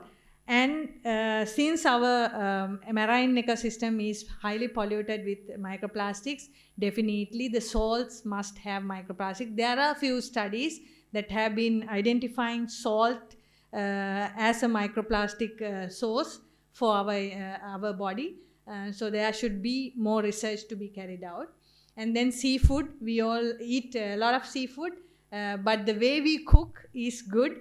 So we are removing the gut and the other parts, mainly taking the flesh only. So only a little bit of microplastics would be coming into our body through flesh, because the gut has been removed. And we are a nation now, especially in the western province, we are towards a lot of street food. So if the road dust is having that much of microplastics and plastic litter, definitely the street food might be contaminated, but we haven't done any study on this. Drinking water, definitely the bottled water and the other drinking water provided by the water body, waterboards can be contaminated with microplastics. There has not been big studies or centralized studies on microplastics in Sri Lanka much. So what are the challenges with microplastic studies in Sri Lanka? I'm a little blunt in this. Sorry about it, but I had to say these things very clearly because the research efforts have been fragmented and especially across the nation, various locations. It is, like everything else in Sri Lanka, we are segmented, segregated into different segments. So that is not a good sign for a nation to develop, because that segregation will not give any collaboration input. The collaboration will be minimized. We all see that our collaboration is very, very limited. We do research in very small pockets, and the researchers are driven slowly by individual capacities of the scientists. So that is another not very good sign as a nation, because a nationwide approach should be there to support these researchers who are doing research on their own capacity. So the absence of government agencies, it is not the absence but very minimum input from the government agencies responsible for science policy and research is shown in Sri Lankan research. And the attention of the mass media is also limited, and since their focus is on different political aspects, the environment has been totally taken out. They are talking about the environment only on the day of Water Day or World Water Day or World Environment Day or something like that. Other than that, there's no discussion on environment or waste or whatsoever. And then most research on microplastic pollution in Sri Lanka is not up to the global standard, because especially we are working in segregated levels and we don't have that much of capacity with regard to instruments. Therefore, those are basically for an abstract purpose or bachelor degree fulfillment purpose. That is actually very sad to say, because the money, the monetary value that we are putting into these research is being waste. And then inexperience of propagating research up to the standard level because of the unavailability of research funding and facilities. There are research funding, but those research funding is again favored into particular groups only. So there is no fair distribution of research funds and research facilities in Sri Lanka. So that is again another disadvantage for carrying out significant amount of microplastic research. And research teams who are performing well have to struggle because of this unfair distribution of resources. So that is again another limitation and another challenge that we are facing. And specifically the policymakers, they take haphazard decisions time to time, especially banning plastics. Unfortunately, they don't do research, especially the need analysis, or they don't introduce the alternatives. Just like what we had 2-3 years back, introducing overnight policy of organic agriculture, like we are banning plastics overnight. So without introducing much of the alternatives, we do it. So that is not very good because that induces a lot of bad quality plastics to come in illegal ways. So these are the challenges with microplastic studies in Sri Lanka. And we have actually published 2 books with regard to microplastics. One is specifically for Sri Lanka with regard to the Express Pearl incident. I'm very happy that Professor Ajit is here. He is one of the co-editors of this book, Maritime Accidents and Environmental Pollution with the Express Pearl Disaster. This is already out in from ICPES. You can read in the internet. And then we are carrying out one book right now. We are co-editing with Adil and Nicole from University of Copenhagen. This book is totally focused on plastisphere. Plastisphere is a new term, like hydrosphere, lithosphere. There is a plastisphere right now because there are a lot of organisms intact with these plastics. So they make plastic sphere, that is, we call this plastisphere. So we are working on this book right now, and we're hoping to finalize within this year.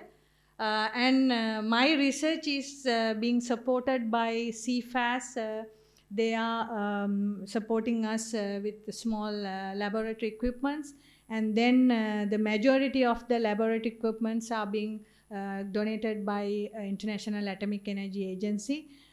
So I kindly acknowledge their support for our plastic research. So I wish you a fantastic sessions today afternoon and then tomorrow. So I hope you will learn a lot about microplastics and plastics plus environmental sustainability. So there will not be a plastic-free environment in the world, but we as persons, we must try to reduce the use of plastics as much as possible by our own capacity. Then only it will be a collective effort to save the world. Thank you very much.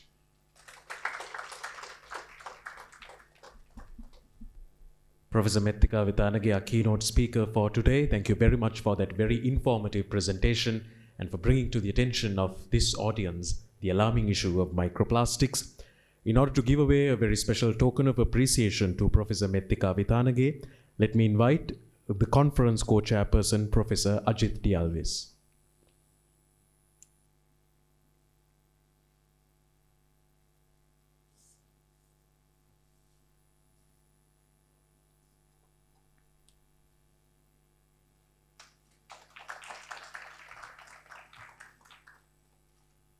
Thank you very much. Without taking any further time, ladies and gentlemen, the next keynote address for today will be delivered by Professor Mehdi Tajvidi, who is an Associate Professor of Renewable Nanomaterials at the School of Forest Resources, Advanced Structures and Composite Center and Forest Bioproducts Research Institute at the University of Maine, United States of America. Professor Mehdi is joining us through the virtual platform. But before I invite Professor Mehdi, it is our duty to introduce to you Professor Mehdi, and for this endeavor, let me most cordially invite onto the stage the conference co-chairperson, Professor Rangika Bandara from the University of Kelaniya. So good morning to all of you. Let me introduce Dr. Mehdi Tajvidi. He is the Associate Professor of Renewable Nanomaterials in the School of Forest Resources and Advanced Structures and Composite Center, University of Maine. Previously, Professor Mehdi worked at the USDA Products Laboratory, Madison, the University of Tehran, Iran, the University of Tokyo, Japan, and the University of Waterloo, Canada. His areas of research interest are production, characterization, and performance evaluation of renewable nanomaterials and their composites. Professor Mehdi's core research area at UMaine is focused on utilization of cellulose nanomaterials in high-volume applications such as coatings, packaging, and building products. To date, Professor Mehdi has published over 160 papers in academic journals, presented over 70 presentations at international conferences, and co-advised over 60 graduate students and postdocs. Professor Mehdi, the podium is over to you. Thank you. Okay, thanks very much again for having me today to this international conference on plastics and environmental sustainability. As introduced already, my name is Mehdi Tajvidi. I'm an associate professor with the School of Forest Resources here at the University of Maine in Orono. This is a picture of our building. My office is actually here to the right. We are in Orono, Maine. And I explain a little bit about Maine and where we are in the following slides. My home institution is with the School of Forest Resources. I also have joint appointments at our FBRI, which is Forest Byproducts Research Institute, and also at our Advanced Structures and Composites Center.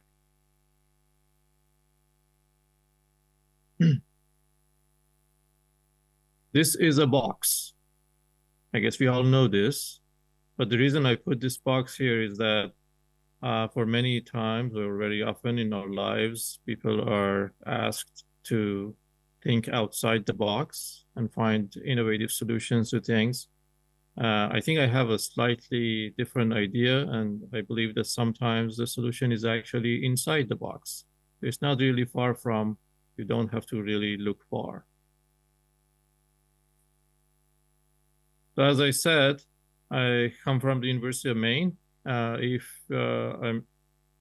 Perhaps everyone in the room knows where the United States is, but maybe not everyone knows where Maine is.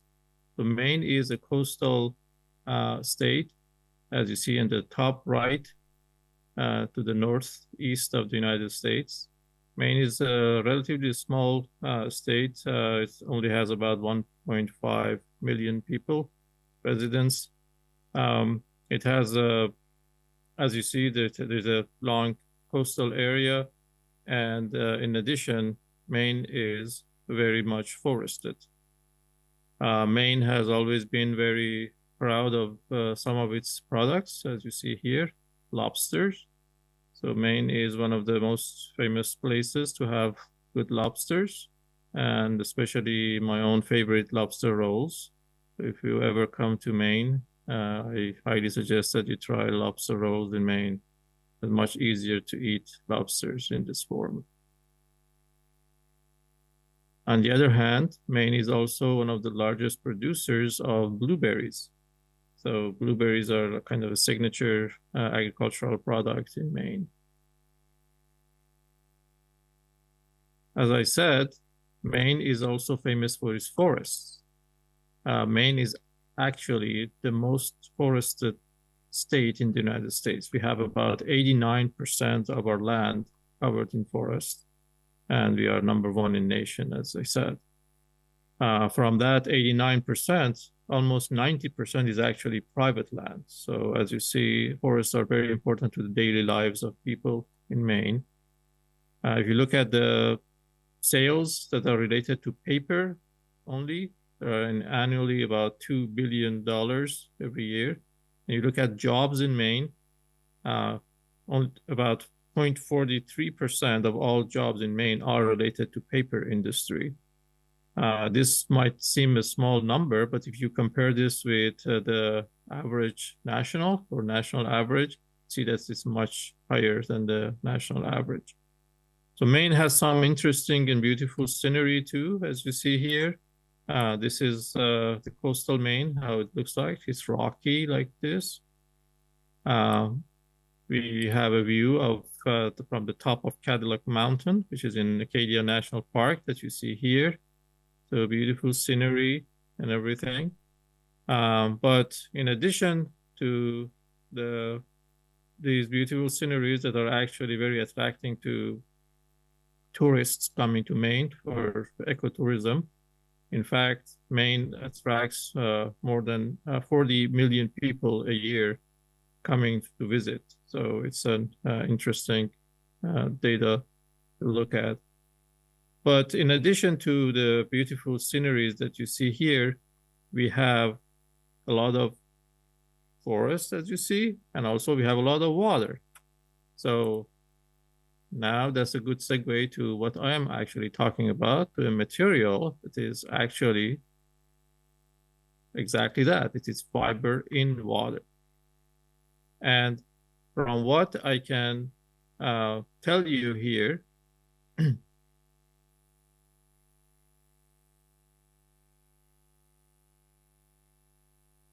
do you have my screen? Because I saw some change in the screen happening.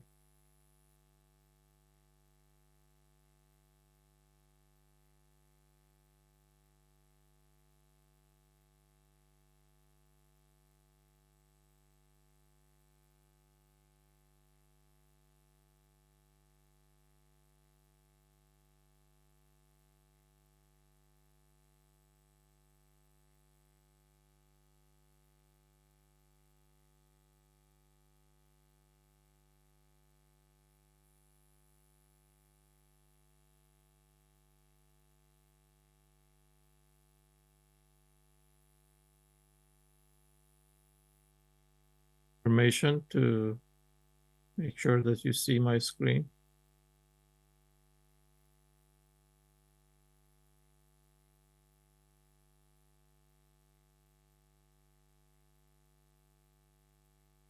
Okay, it's back now.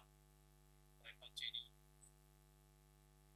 So we're talking about cellulose or cellulose nanomaterials, and with all the talks that we had already today about microplastics, I'm hoping that this talk will provide you with an alternative that might not solve all the problems, but at least will help mitigate some of the problems that we have with all the plastic in the oceans. So where does this nanocellulose come from? So it's basically, it can come from any place where cellulose comes from, but here in Maine, we have a lot of forests, so naturally we get our nanocellulose mostly from wood. So if you look at the tree, so you're talking about the scale of meters, and then you get look at the transverse section of a tree, so like centimeter scales, and then you go a little bit lower in like microscopic views, you're talking about millimeter scales. You see the growth rings of the tree or the wood. And then if you look at that under microscope, you actually see a cellular structure where wood is made of these cells. And then if you go even smaller than that, you would see that those cells are made of several layers here, like this middle lamella here, the primary cell walls and the secondary cell walls. And within those cell walls, when you look at that, you actually find a nanocomposite, which is naturally made. And this nanocomposite is a composite of cellulose microfibrils that are embedded in a matrix of hemicelluloses and lignin, the two other major components in wood. So if you go even smaller than that and are able to extract those microfibrils, you see that the microfibrils are made of what we call elementary fibrils. And now you are getting into nanoscale actually in dimensions. And you also see that these have a structure that are both crystalline, like these areas, and also amorphous, like these areas. If you go even smaller to that, to the molecular level, then you'll actually have the cellulose molecule. But we don't want to go there. We are going to stay in this range. So if you get this material from wood, there are, as I said, there are amorphous and crystal parts in the cellulose chain. And if you are able to get these regions that are disordered, basically the amorphous parts, what is left will be these crystals of cellulose. So this is what we call cellulose nanocrystals, or some other people call them nanocrystalline cellulose. So to produce nanocellulose from cellulose, there are different pathways, but I'm just going to tell you about two of these. The first one on the left is what we call CNCs, or cellulose nanocrystals. And what they are these are the product of an acid hydrolysis. Basically, you use acid hydrolysis, or mostly sulfuric acid, strong sulfuric acid, to hydrolyze the cellulose and remove those amorphous parts. So what you get are those crystals that I said. And then on the right, you see what we call cellulose nanofibrils, or CNF. And these ones are a product of a mechanical fibrillation or defibrillation of cellulose materials or pulp, which basically give you a longer and more messy structure than to the left. So just to remember, CNCs look like hair gel, and the CNFs look like yogurt, basically. And again, I emphasize that nanocellulose is produced in water, So the one that you see on the left is about 10-12% solids, so the rest is water. The one that you see on the right is only about 3% solids, so about 97% of this material is actually water. So they have very good water affinity. They are produced in water. They exist in water, but they can be used in different ways that I can just talk about right now. So when you look at these two materials under microscope, this is how CNCs look like. So we are talking about particles that are in the range of about 100 nanometers to 200 nanometers long, and in the width or thickness of about a couple of nanometers. So just to remember, an easy way, they look like rice grains. So that structure resembles rice. In contrast, when you look at CNFs, you're talking about a structure that is more like a spaghetti or ramen or whatever you prefer to call this. And you see these are long fibers. You still are talking about nanoscale dimensions, but these nanoscale dimensions are only part of the dimensions. There are larger scales, micron scales. It's more like a branched structure, like a tree that has branches and smaller when you go to farther from the stem. So again, we have the rice structure, CNCs, and we have the ramen or spaghetti structure, which is CNFs. So most of my talk today will be around using CNFs because that's what we specialize at UMaine. We work with CNCs too, but most of the talks will be about the CNFs. So the question is where CNFs are used or can be used potentially. Again, this is new technology. There's still a lot of development happening around the world. But some of the applications that are most promising are listed here. You can add these to like cement or concrete products and improve their properties. In fact, CNCs, for example, can be added to cement and concrete at very small fractions, less than 1%, and improve the properties by about 40%. That's through a change in hydration process for cement particles. The CNF and CNC materials are very good oxygen barriers, so they are there's a lot of interest in using them to replace plastic and metal coated paper for packaging applications. You can make them into super absorbent materials like foams like these, or for even for diapers. This is actually one of the early applications that were commercialized in Japan to make adult diapers out of these materials. They're used in coatings, they're used in automotive applications, they're used in fabric and textile, even in drug delivery. They are very good modifiers of rheology, so you can add them to anything that flows. So like paint or to cosmetics. And there's a lot of interest in packaging applications and films that look like plastic, but they are not plastic. An interesting feature about nanocellulose is that depending on how you dry the product, you can get very different materials. You can get something really as hard as wood or as hard as aluminum in terms of the specific properties, or you can get something really fluffy and foamy if you change your drying process. Among all these applications that are out there, well, if you want to get the product out to the market, you need to talk about something that actually is closer to the market and can make money.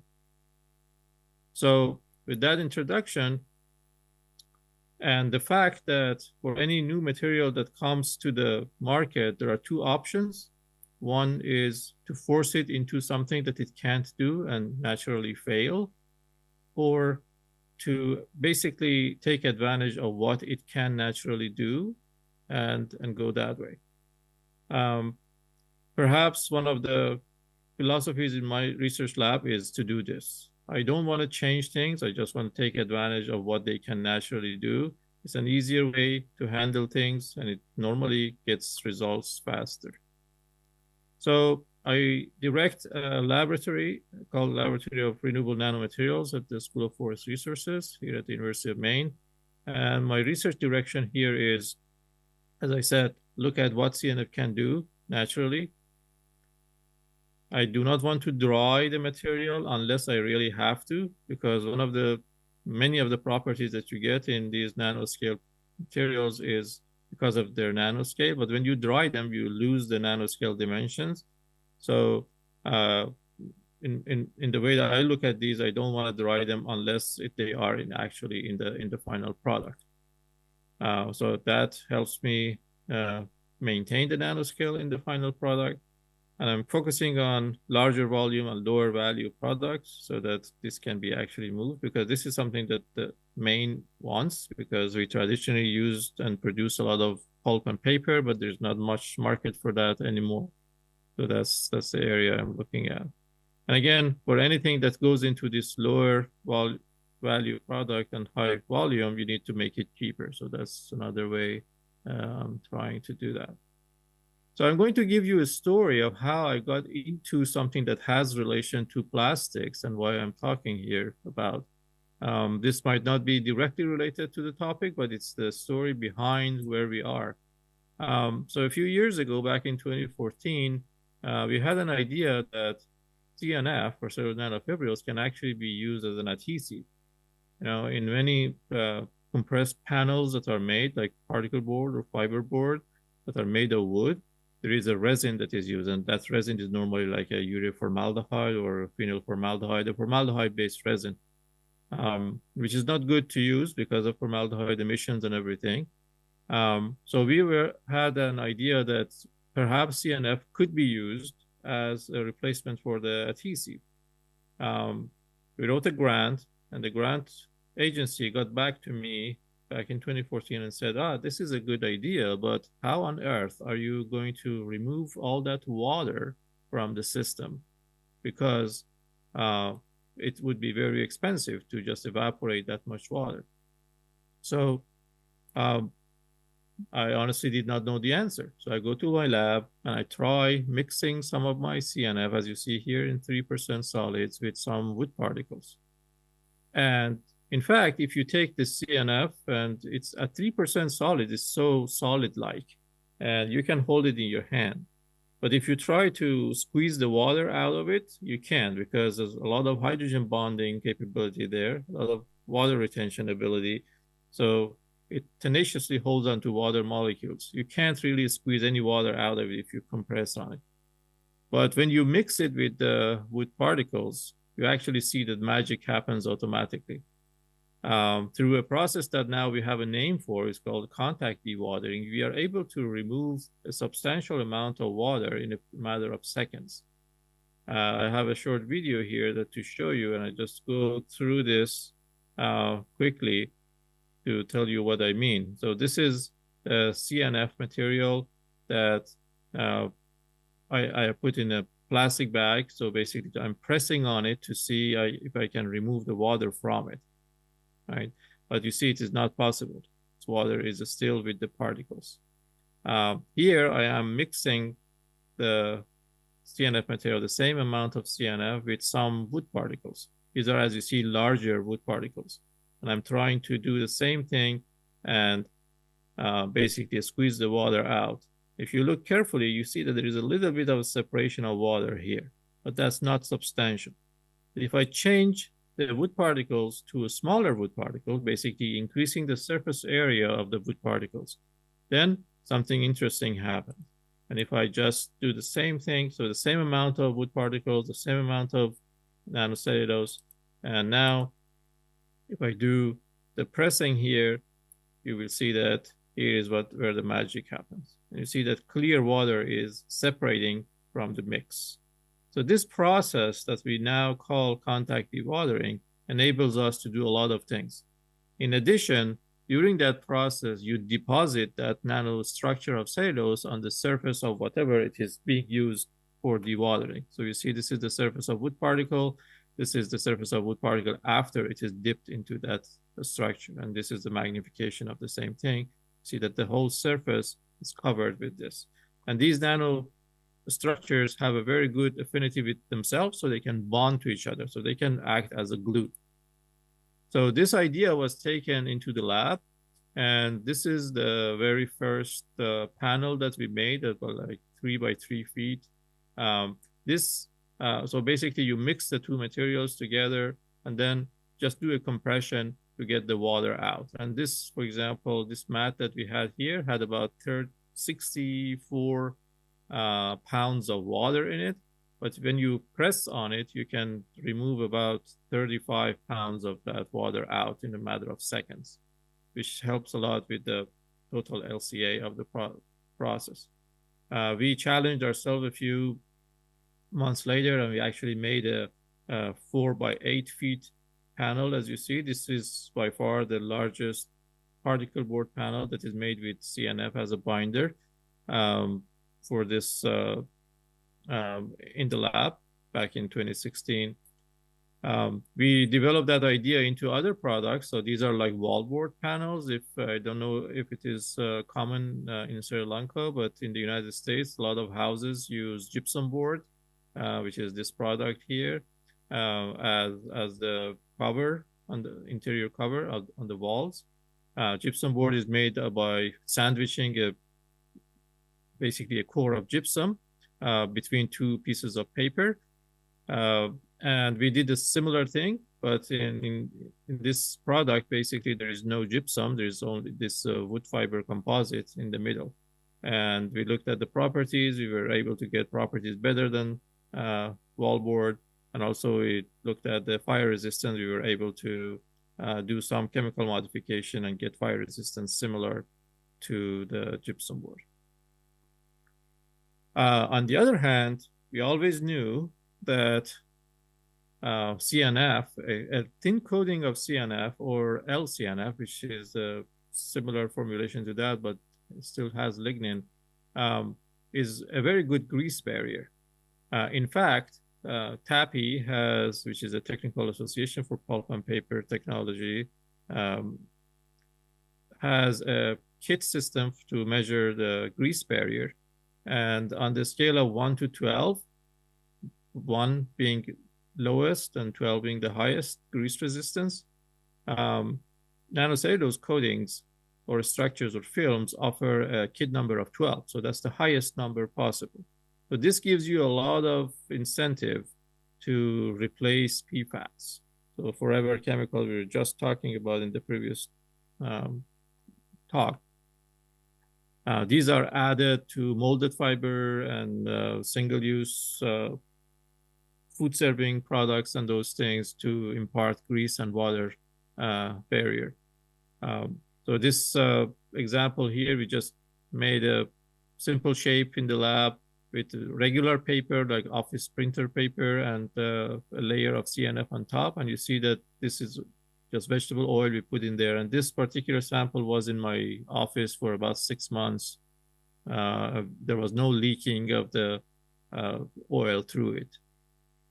So now, a few years ago, we were thinking, how is it possible to take these two ideas, the binder properties and also the barrier properties together to make something that can take advantage of these two properties? And that's where the idea of food serving containers came to mind. So the question was, what if we can combine these two technologies together, or these two properties together? And that's the food containers. These are the very first prototypes that we made.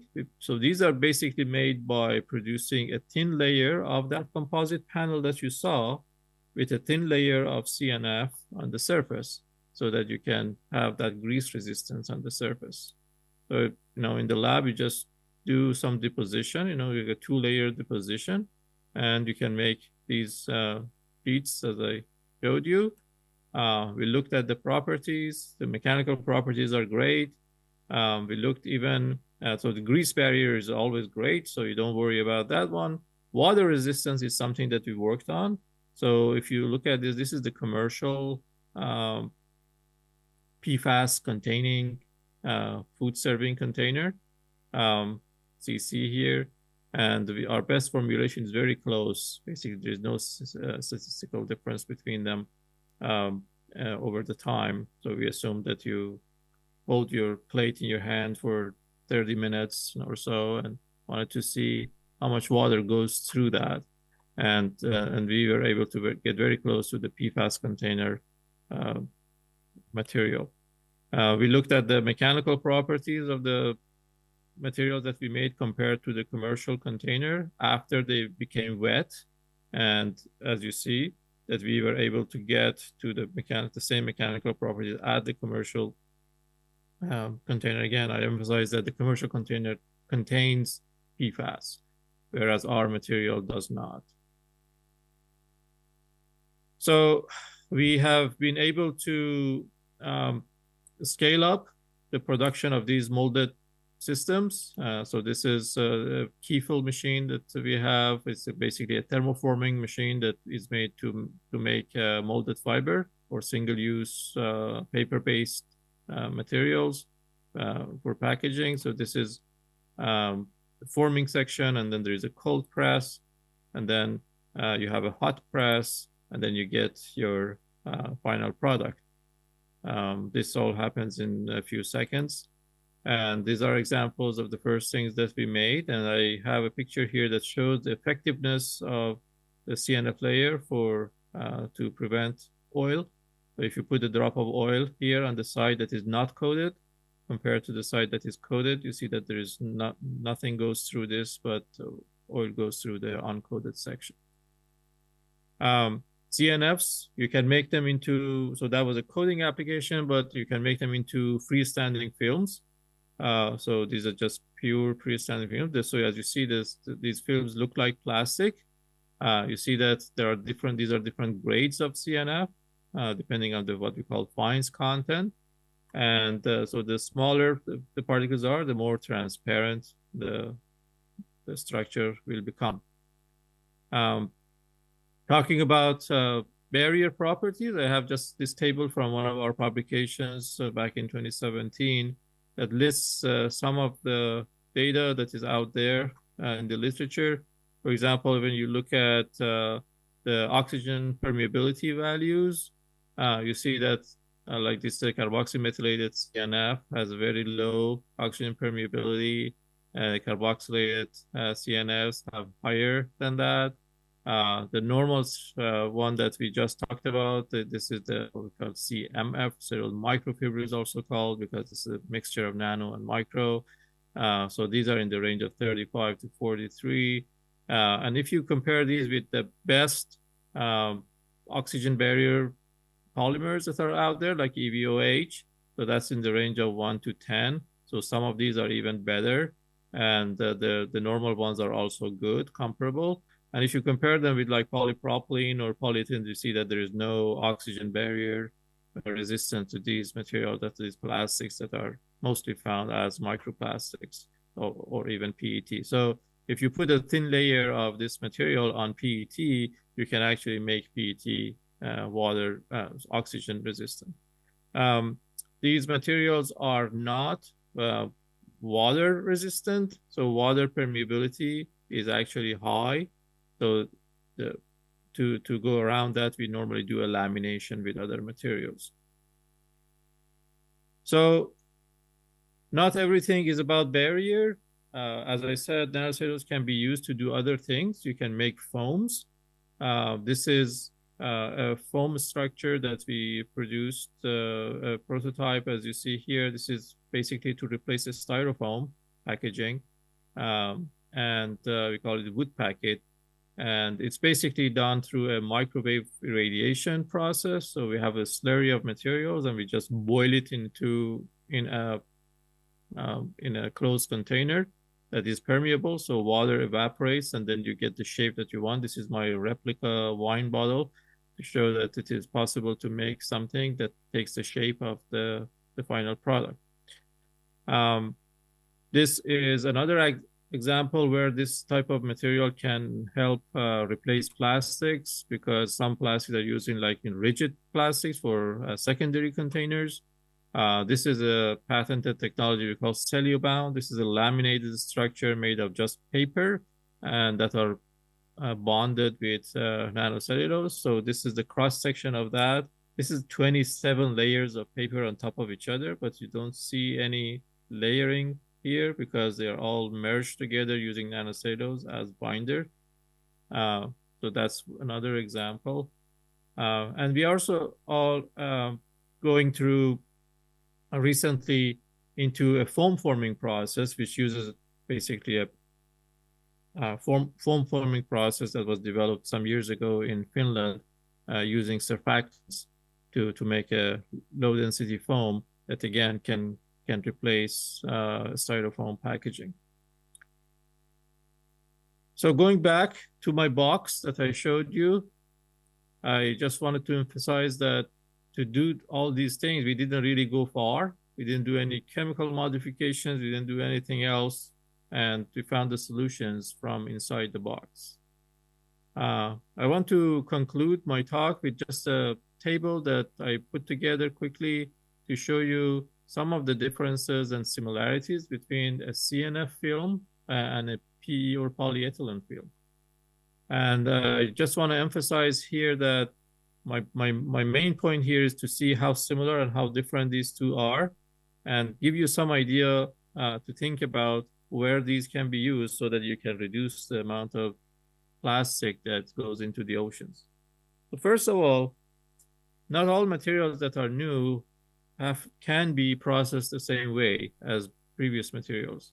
For example, when you look at polyethylene, well, it's something that melts, it's thermoplastic. CNFs do not melt. So you can't use a melting process or molten process to process them. Polyethylene can be coated on paper. CNF can also be coated on paper.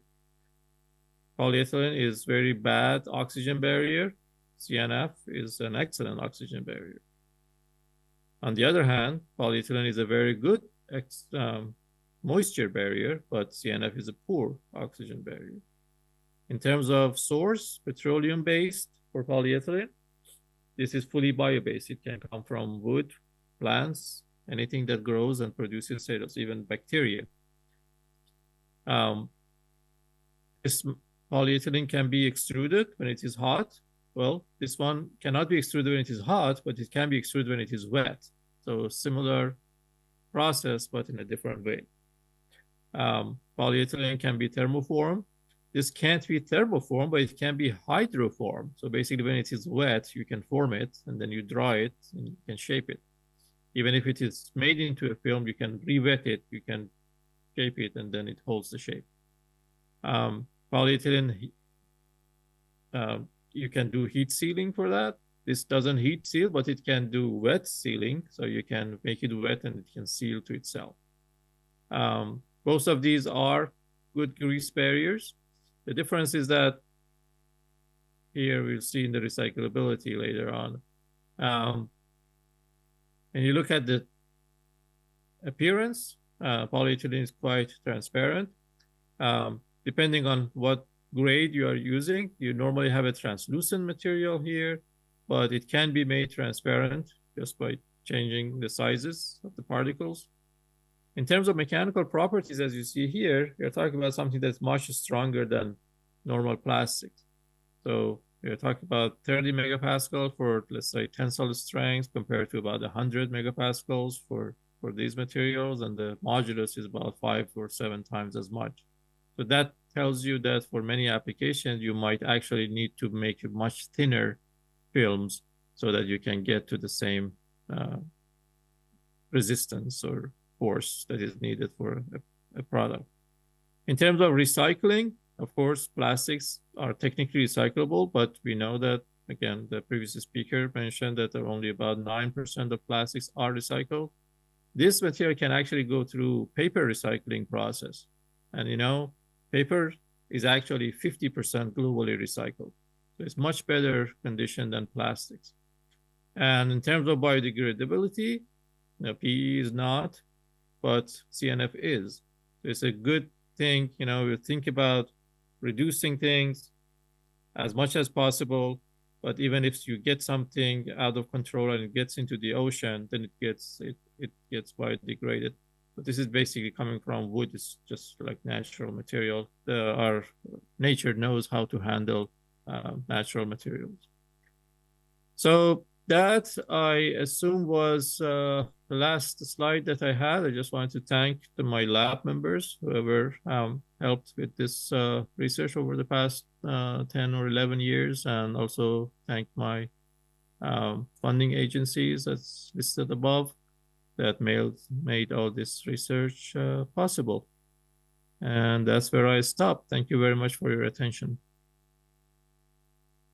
Professor Mehdi, thank you very much for joining us on the virtual platform and for delivering the keynote address for today. It was an absolute pleasure to listen to you on the virtual platform. Thank you very much for that insightful discussion. Ladies and gentlemen, let me now take this opportunity to most cordially invite the conference chairperson and director of the Center for Environmental Studies and Sustainable Development at the Open University of Sri Lanka, Professor Banduni Atapattu, as well as the conference secretary and coordinator, Dr. Johan Mahagamage, to distribute the conference proceedings to our special invitees and guests. The following dignitaries will be receiving the proceedings of the first International Conference on Plastic and Sustainable Development. Our chief guest, the Vice Chancellor of the Open University of Sri Lanka, Professor PMC Tilakaratne.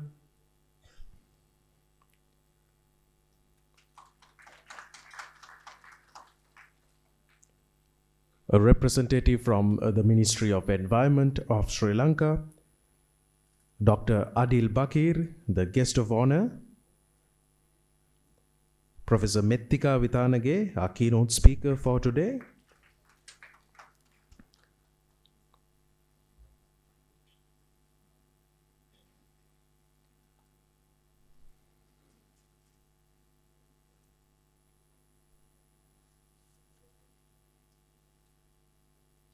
Dr. H.G.P.A. Ratnavira, Dean, Faculty of Engineering, Open University of Sri Lanka, Dr. Sunil S. De Silva, Dean, Faculty of Health Sciences, Open University of Sri Lanka, Professor Nalin Abesekara, Dean, Faculty of Management Studies, Open University of Sri Lanka, Dr. Anton Pieratna, Dean, Faculty of Humanities and Social Sciences, Open University of Sri Lanka, Dr. D.V.M. De Silva, Dean, Faculty of Education, Open University of Sri Lanka, Mrs. Vindhya Jaisena, the Registrar of the Open University of Sri Lanka, Professor Shyama Veerakon, Director of the Research Unit of the Open University of Sri Lanka,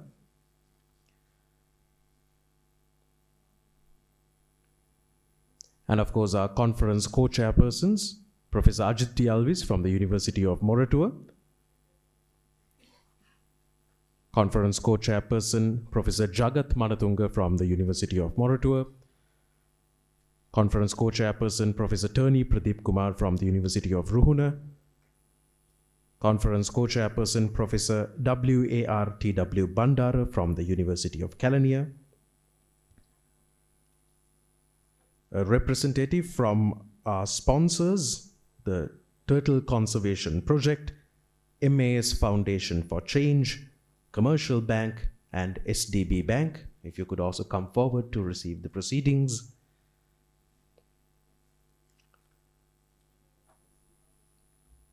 Ladies and gentlemen, let me also remind you that the proceedings are also available online. A QR code has been placed on each of your tables, so if you could scan the QR code, you can download the proceedings for your reference as well.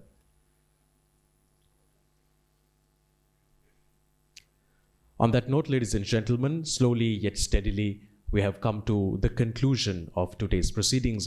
However, if we fail to mention, acknowledge, and appreciate the efforts of all those who contributed in making today's event a reality, we would be failing in our duty. Therefore, in order to deliver the vote of thanks for this inauguration ceremony, let me most cordially invite onto the stage the conference secretary and conference coordinator, Dr. Johan Mahagamage. Good afternoon, everyone. The chief guest and Vice Chancellor, Professor PMC Tilakaratne, deans, professors, all academic and non-academic staff members, distinguished guests, ladies and gentlemen. On behalf of the Center for Environmental Studies and Sustainable Development, I am indeed happy to have this opportunity to extend a sincere vote of thanks to all of the personnel involved in making this event success. First of all, I take this opportunity to thank our Vice Chancellor, Professor PMC Tilakaratne, for providing all the necessary support for the premier international conference on plastic and environmental sustainability. I would like to express my sincere appreciation to Mr. Prabhat Chandrakirti, Secretary of the Ministry of Environment, for his kind effort in sending message and delivering a special message. Your support adds immense value to our event, and we are truly grateful for your participation. I am deeply grateful to Dr. Adil Bakir, our distinguished guest of honor, for his invaluable contribution in sharing his expert and experience on the crucial topic of the global cooperation for the monitoring of microlitter in the marine environment. Your insightful presentation has undoubtedly enriched our conference, leaving a lasting impact on all participants.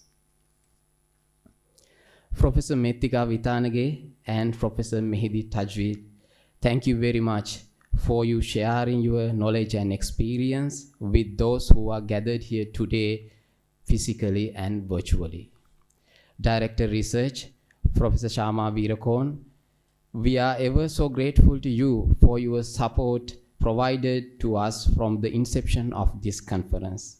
I urgently anticipate the upcoming plenary sessions and extended our sincere thanks in advance to our esteemed speakers for agreeing to share their experience and insights with us.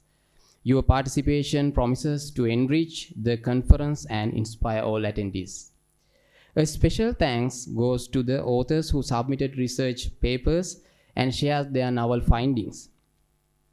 Without the task of reviewing and language editing of the research papers, the proceeding would not have been a success. Therefore, I take this opportunity to specially thank the reviewers who are undertaking the difficult task of reviewing all the submitted papers and the editors for the task of editing manuscript within a short time period. And of course, the session chairs, co-chairs, and the panel discussion resource persons, the ensuring the session would not take place without your tremendous support. So a very big thank to you always. I extend my sincere appreciation to co-chairs of the conference, Professor Ajit Alvis, Professor Jagat Manatunga, Professor Tony Pradeep, and Professor Rangika Bandara for their invaluable support throughout the entirety of this conference journey. I will be failing in my duties if I don't mention our conference chair, Director CESSD, Professor Banduni Atapattu, for being our guiding light throughout this process, and my colleagues at the Center for Environmental Studies and Sustainable Development who work tirelessly to make this event a success. My gratitude goes to the OUSL printer and his staff for conducting all the printing work related to these sessions, including proceedings. I thank Director Setmi, Senior Professor Shanti De Silva, and Director IT, Mr. Janaka Basnayaka, for their support for providing the necessary facilities and their extent support to make this memorable event.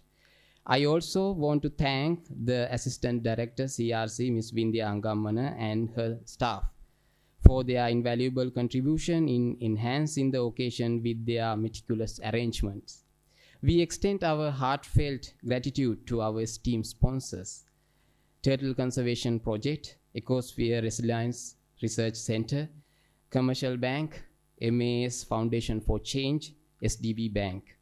Your generous support has been instrumental in making this event a success. We deeply appreciate your commitment to our cause. My special thanks to you, Ms. Prabha and Ms. Lakshita, for ably comparing this event. And I also want to thank the management of the Watersage for your support making this event a success. Finally, let me thank all of you for being with us at the inauguration International Conference on Plastic and Environmental Sustainability. It is a great pleasure to have you with us today. Thank you very much. A good day to you all. Thank you very much, sir. Ladies and gentlemen, with the successful conclusion of our inauguration ceremony, we now officially commence the International Conference on Plastic and Environmental Sustainability. Let the discussion and collaborations begin.